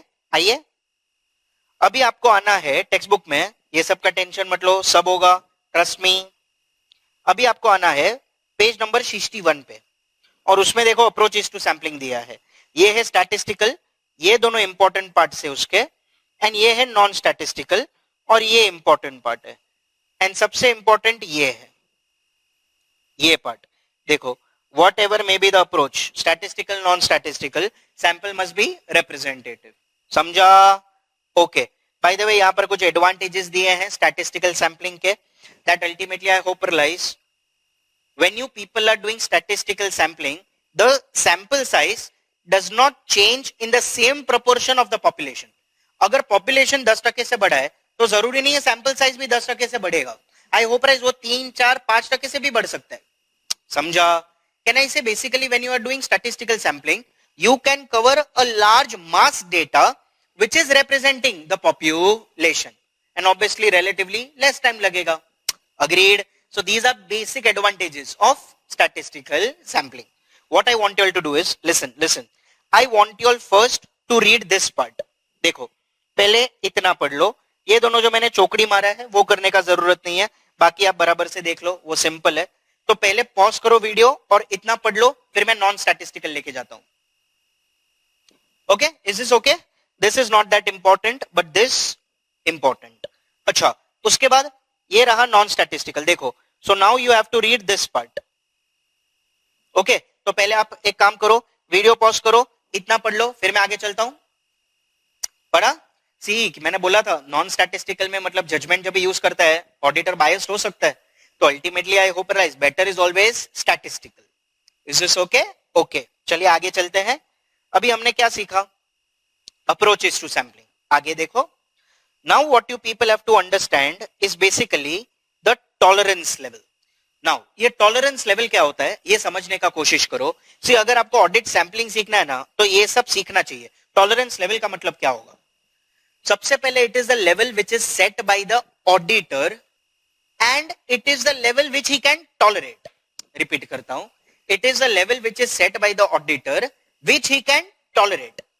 If that actual thing exceeds the tolerance level, auditor now cannot tolerate, then he will have to check something more. अच्छा, सबसे पहले ये टॉलरेंस समझाने के लिए एक छोटा सा एग्जांपल लेते हैं. सपोजिंग से आपको किधर ट्रैवल करना है, ठीक है, एंड यू पीपल कॉल ओला और उबर. जब भी आप ओला उबर सेलफोन पे बुक करते हैं, क्या मैं बोल सकता हूं अगर आपका वो कैब बुक हो गया तो there is expected time of arrival, बराबर ETA आता है कि हाँ इतने टाइम में गाड़ी एक्सपेक्टेड है. सपोजिंग से अल्टीमेटली ऐसा लिखा है your cab is expected in the next 15 minutes, 15 minute.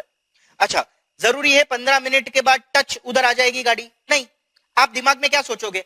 15 तो इसने बोला है, आई होप रियलाइज 5-7 मिनट ऊपर नीचे, तो आपको लगता है भले 15 है लेकिन 20 हो सकता है.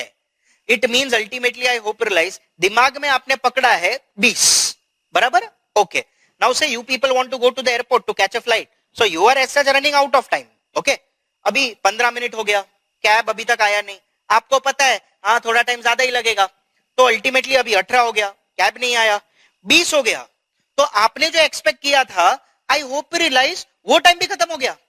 Now I hope realize your tolerance level is breaking. 21 हो गया, 22 मिनट्स हो गया, now your tolerance level is broken. Now you are booking another cab. ये वाला कैब नहीं चाहिए जो अभी फटक से आएगा, वो चाहिए, या तो नीचे जाके जो कैब मिला उसमें जाते हैं. 1 मिनट, क्या मैं बोल सकता हूं auditor had some expected level already in his mind कि हाँ 15 बोल रहा है तो 20 होगा, लेकिन जैसे ही 22 हुआ I hope realize his tolerance was broken and he took some other step. यहां पर भी कुछ ऐसा ही होगा. ऑडिटर अपने दिमाग में एक टॉलरेंस लेवल बिठाएगा, जैसे ही वो टॉलरेंस लेवल एक्सीड हो गया I hope realize he will take some step. क्या स्टेप? वो समझने के लिए पहले 2 चीजें समझनी पड़ेंगी. पहला, सबसे पहले आपको समझना पड़ेगा टॉलरेबल मिसस्टेटमेंट, एंड दूसरा आपको समझना पड़ेगा tolerable rate of deviation. Now when I से टॉलरेबल मिसस्टेटमेंट, नाउ हमने तो ये बहुत किया अभी ऑडिटिंग में, सब्जेक्ट आपके लिए नया नहीं है अभी. मिसस्टेटमेंट का मतलब क्या होता है? फ्रॉड्स एंड एरर्स, एंड ये वो जो ऑडिटर टॉलरेट कर सके.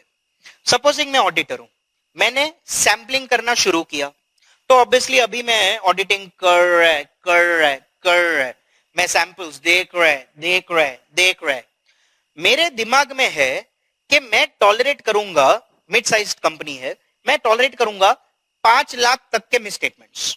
तो तुमने दिमाग में क्या टॉलरेंस लेवल लगाया? 5 लाख.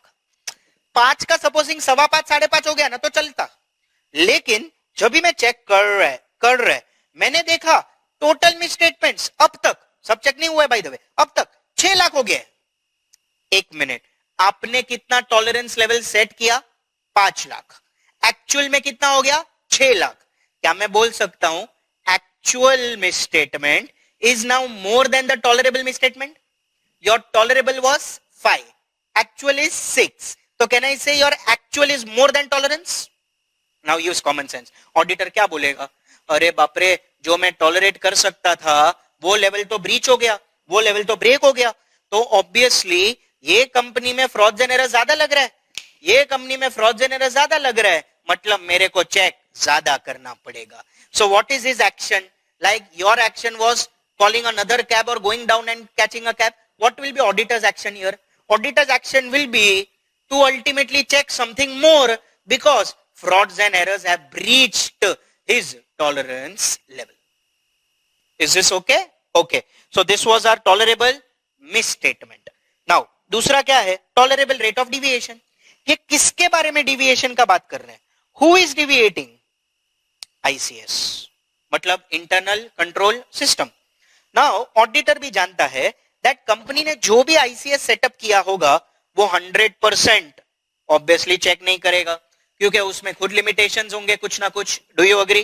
तो उसका मतलब क्या, ऑडिटर ऑलरेडी जानता है दैट आईसीएस में होंगे कुछ ना कुछ लिमिटेशंस.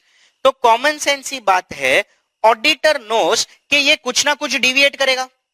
अभी जब ऑडिटर जानता है कि ये कुछ ना कुछ डिविएट करेगा तो उसके दिमाग में उसने टॉलरेंस लेवल फिट कर दिया है कि हाँ मैं टॉलरेट करूंगा अगर आईसीएस डिविएट करेगा 5-10% से, कि चलो 5-10% चेक नहीं करता तो समझ सकते हैं, उससे ज्यादा मैं नहीं लूंगा. ओके. नाउ जैसे ही उसने चेक किया ICS is not detecting 30% of the total frauds and errors. Auditor ने टॉलरेंस सेट किया 5-10%. This is 30%. Use common sense. Again, can I say your actual rate of deviation 30% is more than what auditor can tolerate? 5-10%. It means tolerance has become less. Actual has become more. तो common sense लगाओ. अभी क्या करोगे? ICS तो weak निकला. Then you'll have to check something more. It means आप sample size को कम करोगे या ज्यादा? ज्यादा. उसका मतलब क्या? सोचो. क्या मैं बोल सकता हूं अगर तुम टॉलरेट कम करोगे, मिस स्टेटमेंट में क्या था, 5 lakh tolerance level, actual 6 lakh हो गया, टॉलरेंस कम हो गया, चेक ज्यादा किया. रेट ऑफ डिविएशन में क्या था, 5-10% था, एक्चुअल 30 हो गया, टॉलरेंस कम हो गया. टॉलरेंस कम हो गया तो obviously I will check something more. So what is the relationship between tolerance level and sample size? If I tell you, देखो relationship with sample size, sorry, if I tell you relation with sample size, if I say lower the tolerance, सोच के बोलना, इसके लिए मैंने रखा है lesser the sample size or more the sample size? More the sample size. मतलब indirect relationship है. एंड अगर आप टॉलरेंस ज्यादा हो गया level, then lesser the sample size. Is this okay? Okay. So this was regarding what level? Tolerance level. If you want to copy, obviously you know you just have to pause the video and you have to copy. Okay? अभी इसको text books में लेके जाते हैं और उधर देखते हैं जरा. टॉलरेंस लेवल ये रहा, देखो आपको क्या रीड करना है, ये रीड करना है. ये मिस स्टेटमेंट है और ये रेट ऑफ डिविएशन है एंड ये रिलेशनशिप है. वाइस वर्सा देखो ना, if tolerance level is high shall reduce the sample size and vice versa, मतलब इनवर्स रिलेशनशिप है. Is this okay? ओके. आपको चाहिए तो आप लिख भी सकते हो यहां पर, it is inverse.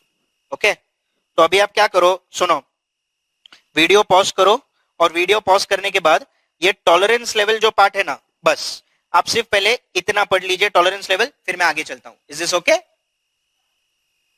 Okay, done. चलिए आगे चलते हैं. Now having understood tolerance level, अभी नेक्स्ट हमने को क्या सीखने का है. Now we have to basically learn 3 things. क्या 3 थिंग्स? फोकस कीजिए. पहला वाला sample design, sample size and sample selection. क्या क्या क्या? Sample design, sample size and sample selection. बहुत सिंपल है but it is very important. Examination में 3 से 4 मार्क के लिए आ जाता है. एकदम छोटू सा कॉन्सेप्ट है. देखिए सबसे पहले सैंपल डिजाइन. सैंपल डिजाइन क्या बोलता है? देखो, auditor should consider characteristics of the population when is designing the sample. मतलब अगर आपका पॉपुलेशन बराबर होगा तो ही तो सैंपल बराबर होगा, वरना सैंपल बराबर होने वाला नहीं है. And if you people remember, characteristics of population मतलब क्या? अरे अपना कार, हेलो, क्या? Complete, appropriate, reliable. तो सैंपल डिजाइन मतलब when the auditor is doing the sample designing, he should first check the characteristics of the population. Okay? Second वाला देखो, sample size. Sample size मतलब क्या? सोच के बोलना. Sample size बहुत ज्यादा होना चाहिए कि बहुत कम? ना ही बहुत ज्यादा, ना ही बहुत कम. Can I say it should be reasonable? It should be at least इतना कि जो रिस्क है ना कि हम गलत ओपिनियन दे सकते हैं वो एकदम कम हो जाए. रिपीट करता हूं, सैंपल साइज शुड बी इतना, it should be sufficient enough to reduce sampling risk. मतलब अगर सैंपल साइज बराबर होगा तो ही अल्टीमेटली जो अपना रिस्क होगा रॉन्ग ओपिनियन देने का वो कम होगा. तो सैंपल साइज के बारे में क्या बोलता है? Auditor should select sample size which is sufficient to reduce sampling risk. Is this okay? Okay. And last वाला देखो क्या बोलता है? Selection of items for testing. क्या मैं बोल सकता हूं every item in the population unbiasedness से should get a chance of selection? ऐसा सिलेक्शन नहीं होना चाहिए कि अगर बहुत बड़ा आइटम है अमाउंट में तो ही हम उसको सिलेक्ट करेंगे, छोटू सा आइटम है तो उसको सिलेक्ट नहीं करेंगे. ये तो बायसनेस हो गया. It means auditor should be unbiased when he is doing the selection. उसका मतलब क्या? Auditor should select the items in such a way that, देखो, each unit in the population has a chance of selection. Obviously सब तो select नहीं होंगे, हर कोई Indian cricket team में नहीं खेलेगा, लेकिन जो सैंपल है I hope realize should represent the population. Is this okay? Okay. तो कितनी चीजें बोली? 3. पहला क्या बोला? Sample design. मतलब when the auditor is designing the sample he should keep in the mind characteristics of the population. characteristics बोले तो कार, completeness, appropriate, reliable. दूसरा क्या है? सैंपल साइज कितना होना चाहिए? बहुत ज्यादा या बहुत कम? It should be sufficient, it should be reasonable. उतना होना चाहिए which will reduce sampling risk. and selection of items for testing. एक या दो item should be selection for testing और every item should get a chance? Every item should get a chance. Is this okay? Okay. Now obviously जो copy करना है आप already जानते हैं. वीडियो पॉज करो, कॉपी करो. ओके. ये कहां है? यहां है. देखो दिस पार्ट, ये 3. पॉइंट नंबर 8, ये वाला point. Okay. So what I want you all to do is ये 3 पढ़ लो. 8.1, 8.2, 8.3 इंपॉर्टेंट भी मैंने मार्क किया है. तो अब वीडियो पॉज करो, ये पढ़ लो, फिर मैं आगे चलता हूं. Okay. Sample design, sample testing, sample size done. Okay, चलिए आगे. Now the next thing that we need to do is this part which again is important. ये वाला तो ऑलरेडी हो गया, sample design, sample size. Factors to be considered to decide the extent of checking. Obviously when I say extent of checking, यहां पर मैं sampling का बात कर रहा हूं. ठीक है, मैं वापस बोलता हूं मैंने जो बोला. Factors to be considered to decide the extent of sampling. मतलब मेरा सैंपल साइज कितना होना चाहिए? इट शुड बी मोर और it should be less. Correct, I told you it should be sufficient. लेकिन सफिशिएंट भी तो डिसाइड करना पड़ेगा कि ज्यादा करूं चेक या कम चेक करूं. वो डिपेंड करेगा and it will depend upon certain factors. What factors? Common sense factors. तो आइए सिखाता हूं मैं. पहले साइज ऑफ द ऑर्गेनाइजेशन. लो बोलो, क्या मैं बोल सकता हूं if the organization is large, sample size should be large and vice versa. Next वाला देखो, state of internal control system. If the ICS is weak, then बोलो करेक्ट, ICS वीक होगा तो फ्रॉड एंड एरर्स का chance ज्यादा होगा. तो auditor का प्रोसीजर कम होना चाहिए कि ज्यादा? ज्यादा. तो sample size should be more. अरे बराबर. तो उसका मतलब ICS अगर वीक होगा तो sample size should be more. समझा? एक मिनट. सबसे पहले मैंने क्या बोला था ये बताओ. सबसे पहले साइज ऑफ ऑर्गेनाइजेशन में क्या बोला? क्या मैं बोल सकता हूं larger the size more the sample size? State of ICS में क्या बोला? If it is more reliable. क्या मैं बोल सकता हूं lesser the sample size? Do you agree? Okay. Next, reliability and adequacy of books of accounts. लो बोलो. अगर मैं आपको बोलूं कि books of accounts are more reliable, मतलब जो उसमें लिखा है वो सही है. See normally books of accounts reliable पता है कभी होता है? जब आपका आईसीएस प्रॉपर होता है, एफिशिएंट होता है. अभी अगर मैं बोलूं कि बुक्स ऑफ अकाउंट्स रिलायबल है तो सैंपल साइज आप ज्यादा करोगे या कम? कम. तो क्या मैं बोल सकता हूं लोअर द सैंपल साइज? अरे बराबर. ओके. टॉलरेबल लेवल, ये तो हमने ऑलरेडी देखा था यहां पर. हरो रिलेशनशिप विद सैंपल साइज. बराबर. बोलो लोअर द टॉलरेंस. बोलो बोलो more the sample size. Okay. And last wala, degree of desired confidence. Confidence upon the management, confidence upon the company. If you are more confident about the management, more confident about the company, okay, they seem to be reliable, they seem to be genuine information givers, then सोच के बोलो, sample size should be less. It means more the confidence, lower the sample size. Is this okay? Okay. So how many factors will you consider? By the way, important examination 5 mark. तो बोलो, how many factors will you consider? 5. Size of the organization, state of ICS, reliability of books of accounts and records, tolerable level and degree of desired confidence. Is this okay? And they have what relationship? That's also we have written. Copy करना है, pause कर सकते हैं, लेकिन कहां है ये? यहां है ये देखो, पॉइंट नंबर 8.4 इंपॉर्टेंट है, मैंने मार्क किया है. आप सिर्फ ये पॉइंट नंबर 8.4 पढ़ लीजिए पहले, ओके, और इंपॉर्टेंट मार्क कर लीजिए, फिर मैं आगे चलता हूं. Okay, so these were the factors to be considered when the auditor is selecting the samples. Okay, अभी नेक्स्ट वाला क्या देखना है, आइए देखते हैं. रुकिए, ये फैक्टर्स ऑलरेडी हमारा हो गया, आगे चलते हैं. Now what the auditor has to do is, he has to evaluate, मतलब he has to check the result of sampling. By the way, what do you mean by result of sampling? Opinion. मतलब auditor पहले select करेगा sample, फिर auditor check करेगा sample, फिर auditor देगा opinion on the population. ये जो opinion उसने दिया on the population, ये है result किसका? sampling का. तो उसका मतलब क्या, बराबर से सुनो. ऑडिटर जब भी सैंपलिंग करेगा और फिर ओपिनियन देगा, तो he has to check whether this opinion which he has given seems to be reasonable और नॉट. बिकॉज अगर उसको कहीं भी ऐसा लगता है कि नहीं, मैंने जो ओपिनियन दिया है मुझे नहीं लगता कि ये बरोबर है, मुझे नहीं लगता it is in line with the ICS और the books of accounts, then he has to do something else. What else? आइए देखते हैं. So what I mean is, listen. First, the auditor should check whether audit sampling has provided a reasonable basis for conclusion. So whatever opinion he has given, it should seem to be reasonable. किसको? Auditor. Normal cases में लगता भी है, ये सिर्फ theoretical part है कि उसको नहीं लगता तो क्या करना चाहिए. Okay? अच्छा, if it does not provide a reasonable basis, उसको लगता है reasonable नहीं है, तो उसको क्या करना चाहिए? उसको कुछ ज्यादा चेक करना चाहिए, फिर ओपिनियन देना चाहिए, तो वो ज्यादा बेटर होगा. Then the auditor should tailor. What do you mean by tailor? कोई दर्जी बोलता है क्या level? Tailor, change, revise. He should tailor, that is change or revise the nature, timing, extent of audit procedures. तो basically उसको क्या करना चाहिए? सैंपल साइज को थोड़ा बढ़ाना चाहिए, फिर उसको वो वापस चेक करना चाहिए और फिर देखना चाहिए कि उसने जो ओपिनियन दिया था क्या वो सही है या नहीं. क्योंकि पहले सपोजिंग उसने ओपिनियन दिया ट्रू एंड फेयर व्यू नहीं है, लेकिन उसको लगता है कि नहीं है, मोस्टली लग रहा है कि है, फिर उसको थोड़ा और सैंपल चेक करना चाहिए.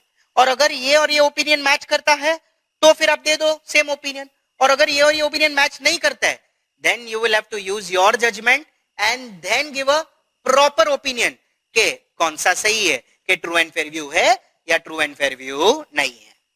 तो लास्ट में उसको क्या करना चाहिए? He should extend the checking, check something more, and then he should form a reasonable opinion. So what are the steps? Very simple. Firstly, the auditor should check whether audit sampling has provided a reasonable basis for the conclusion. क्या ultimately हम जो sampling कर रहे हैं क्या वो opinion देने लायक है या नहीं, या मुझे sampling ज्यादा करना चाहिए. अगर opinion जो उसने दिया है वो रीजनेबल नहीं लगता, then he should tailor the NTE of audit procedures, he should extend the checking, and then he should give a reasonable opinion. Is this okay? Okay. This is known as evaluating the result of sampling. Okay? आइए जरा mark करते हैं text book में से. अच्छा, bye the वे ये examples का कोई जरूरत नहीं है. ओके, ये है देखो, evaluating result of audit sampling. दी का यस सर. आपको पढ़ना क्या है? 1, 2, not required, not required, not required, and the last one. So it is 1, 2 and 6. Okay, these जो मैंने just cancel किया, these are just reference points. Okay, these are not examination writing points. तो वो सब मत पढ़ो, सिर्फ 1, 2 and 6 पढ़ लो. मैंने आपके लिए मार्क भी करके रखा है, देखो. Is this okay? तो आप क्या करो, 1, 2 and 6 पढ़ लो, उसके बाद मैं आगे चलता हूं. Okay, done. So we have seen evaluation of the results of sampling. Next item देखते हैं. Next basically what we have to do is we have to see sampling techniques. ये actually टेक्स्ट बुक में पहले बीच में आया था, लेकिन मैंने बोला था मैं बाद में करूंगा. आपको इतना विश्वास नहीं आया मेरे पे. Trust issues. ये देखो, this is your sample selection techniques. Point number 5 on page number 60. Okay. Now one by one समझेंगे. कुछ टेंशन लेने का नहीं. देखो, सबसे पहले simple random technique. Simple random technique में ऑडिटर क्या करेगा? On a very random basis auditor from the population will select the samples and then he will check the sample but give an opinion not on the sample but on the population. By the way, reality में obviously एक software होता है. हम software को बोल देते हैं that ultimately computer generated. इतना सपोजिंग हमको 60% ट्रांजैक्शन चेक करना है, तो we just write please select on a random basis 60% of the total transactions. When 60% of the total transactions come in front of us, that becomes our sample. We check that sample, we audit that and we give an opinion not on that 60% but on the entire 100%. Is this okay? Okay. तो simple random में क्या होता है? Supposing ये total transactions है, just representative purpose, ये सब transactions है, लेकिन सपोजिंग से टोटल 100 है, लेकिन ऑडिटर को से 60 चेक करना है, तो रैंडम बेसिस पे इसमें से 60 चेक करेगा. No biasness. छोटे से छोटा अमाउंट, बड़े से बड़ा अमाउंट, इक्वल चांस मिलेगा सबको सिलेक्ट होने का. तभी तो ultimately I hope price proper होगा चेकिंग. एंड अल्टीमेटली जब भी ऑडिटर को 60 मिल जाएगा, ये 60 उसका सैंपल साइज होगा, ये सैंपल्स वो चेक करेगा एंड फिर वो ओपिनियन देगा. लेकिन ओपिनियन 60 पे नहीं देगा, ओपिनियन 100 पे देगा. Is this okay? Okay. So this was what simple random. Okay. Next वाला अगर आप देखेंगे, stratified sampling. Now what is the difference between this two? दोनों रैंडम ही है. एक सिंपल रैंडम है, दूसरा स्ट्रैटिफाइड रैंडम है. स्ट्रैटिफाइड रैंडम में ऑडिटर क्या करेगा? वो ग्रुप्स बनाएगा. Stratas, he will make groups. अलग अलग ग्रुप बनाएगा एंड फिर वो ग्रुप में रैंडम बेसिस से सिलेक्ट करेगा. सी, पहले में उसने ग्रुप नहीं बनाया था, टोटल में से ले लिया. सेकंड में ग्रुप्स बनाएगा, फिर उसमें से रैंडम लेगा, तो वो स्ट्रैटिफाइड हो जाता है. सिंपल एग्जांपल अगर मैं बोलूं, सपोजिंग से ऑडिटर ने ऐसा ग्रुप्स बनाया. अभी देखो 3 ग्रुप्स बनाया, यहां पर दिखता है. Yes sir. देखो, सपोजिंग से उसने सब ट्रांजैक्शंस 3 ग्रुप्स में डिवाइड किया. 1 रुपी से लेके 1 लाख तक, मोर देन 1 लाख से 5 लाख तक एंड मोर देन 5 लाख तक. ओके. सो अल्टीमेटली सब ट्रांजैक्शंस तीनों में डिवाइड हो गए. अभी सपोजिंग मैं बोलूं कि उसका सैंपल साइज 60 है, तो वो क्या कर सकता है? इसमें से 20 लेगा, इसमें से 20 लेगा, इसमें से 20 लेगा, टोटल 60 हो गया एंड वो 60 को ऑडिट करेगा एंड ओपिनियन देगा. इसको हम लोग बोलते हैं स्ट्रैटिफाइड सैंपलिंग.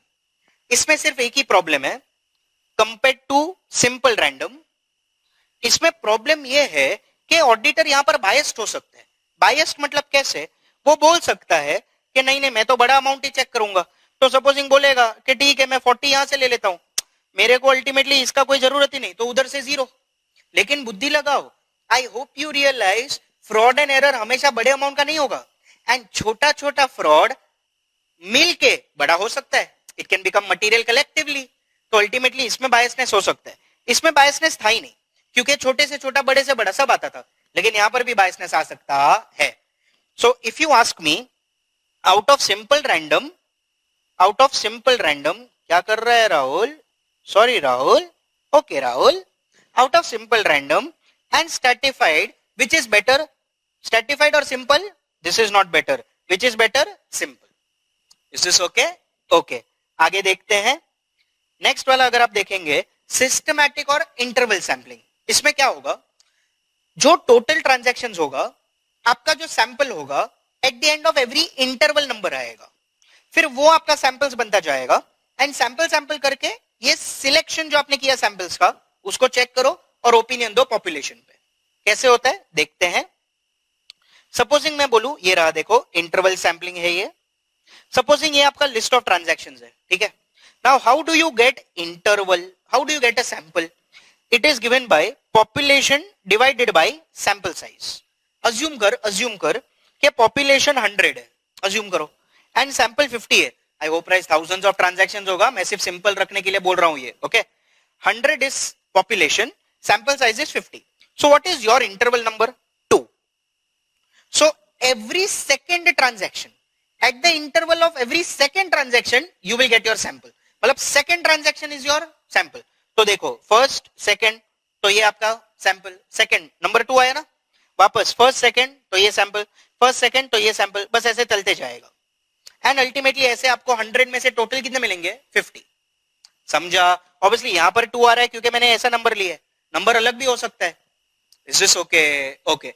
एंड फिर ऑडिटर चेक करेगा samples and will give an opinion not on the sample but on the population. Okay okay. Next वाला अगर हम देखें ब्लॉक सैंपलिंग, यहां पर ऑडिटर क्या करेगा? He will make blocks and he will make blocks of similar और contiguous items. This is important. Auditor will make blocks of similar और कंटीजियस आइटम्स. देखो वो स्ट्रैटिफाइड में भी तो बेसिकली ब्लॉक्स ही बना रहा था. देखो ये भी तो तुम बोल सकते हो ये ब्लॉक ही है, लेकिन यहां पर सब टाइप के आइटम्स है. आई होप रियलाइज कोई भी सिमिलर टाइप के आइटम्स नहीं है. मतलब asset, liability, purchase, sale, everything is there in all the three. Okay, यहां पर ऐसा नहीं है. ब्लॉक में क्या होता है? देखो सब जो कंपनी के डेटर्स हैं, बहुत सारे डेटर्स हैं कंपनी के, सब जो डेटर्स हैं I have put into 3 blocks. Some debtors here, some debtors here, some debtors here. तो तीनों में डाल दिया डेटर डेटर डेटर. तीनों सिमिलर या कंटीजियस आइटम्स है. अभी सब चेक थोड़ी करोगे, तुम तो सैंपलिंग कर रहे हो. से ऑडिटर ने बोला ठीक है मैं ये दोनों ब्लॉक नहीं करता, मैं ये वाला ब्लॉक करता हूं. तो अल्टीमेटली ये सैंपल हो गया डेटर का, सिमिलरली परचेजेस का, सिमिलरली सेल का, सिमिलरली एसेट का, सिमिलरली कुछ और लायबिलिटी का, और ऐसे ऐसे आपको सैंपल्स मिलेंगे. आप चेक करो and ultimately you will get your opinion not on the sample but on the population. Is this okay? Important क्या है ब्लॉक सैंपलिंग में? इट इज फॉर सिमिलर और contiguous items. Okay okay. And last वाला अगर आप देखोगे haphazard sampling, जैसे कि नाम है haphazard. Haphazard is basically, I hope realize, a form of non-statistical sampling. So you can say it is basically a part of judgmental sampling. Okay, इसमें auditor अपना जजमेंट लगाता है. एग्जांपल देता हूं आपको. सपोजिंग से ऑडिटर ऐसा बोलता है ये सब जो ट्रांजैक्शंस है ना, से ये पेज पे वो पहला और लास्ट वाला ट्रांजैक्शन सैंपल बनाता है, बाकी के नहीं करता. क्यों?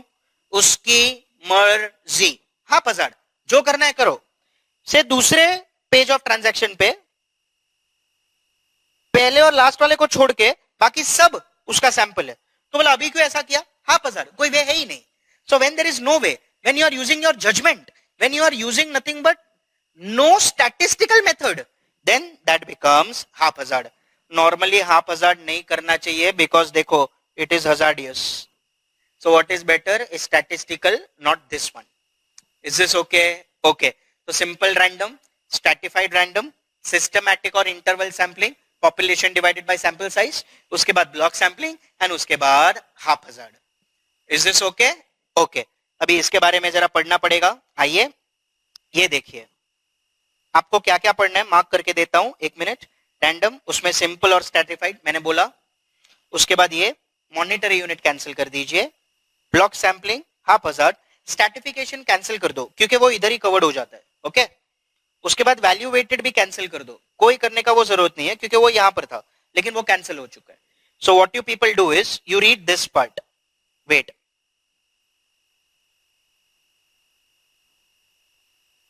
इसमें से कोई भी एक आध आता है 2 या 4 मार्क के लिए. Okay. So what you read is this part. देखो रैंडम पहला वाला दैट इज 5.1, 5.2, 5.4 एंड 5.5. ओके. सिर्फ इतना पहले आप पढ़ लो, उसके बाद मैं आगे चलता हूं. Is this okay? Okay okay. Everybody done? Okay. चलिए आगे चलते हैं. अपने खुद के वर्ड्स में भी लिख सकते हो, नो प्रॉब्लम्स एट ऑल. इसके लिए मैंने आपको ये सब समझाया. So that ultimately I hope realize you can frame something in simpler words yourself. Okay. बाकी technical words लिखा तो best. Okay. Concept यही है. Okay. Now अगर हम टेक्स्ट बुक्स में आए starting of the chapter में page number 58 audit sampling. Now this is just for reading. Okay. Just read कि क्यों ये chapter है. Okay. Now important क्या है और क्या क्या हो गया है वो देख लेते हैं. कुछ छूटा तो नहीं. सबसे पहले मीनिंग हो गया, पॉपुलेशन कैरेक्टरिस्टिक्स हो गया, सैम्पलिंग रिस्क यस के रॉन्ग ओपिनियन दे सकता है अगर पॉपुलेशन टेस्ट किया होता. 2 एरोनियस कंक्लूजन याद आया. उसके बाद non sampling risk, giving a wrong opinion other than sampling याद आया. ओके. उसके बाद सैंपल सिलेक्शन टेक्निक्स अब भी किया. अच्छा, उसके बाद approaches to sampling, statistical, non-statistical or judgmental. Statistical is always better, याद आया. लेकिन whatever be the approach, your sample must be representative of the population. उसके बाद tolerance level, याद आया. Lesser the tolerance, more the sample size, more the tolerance, lesser the sample size.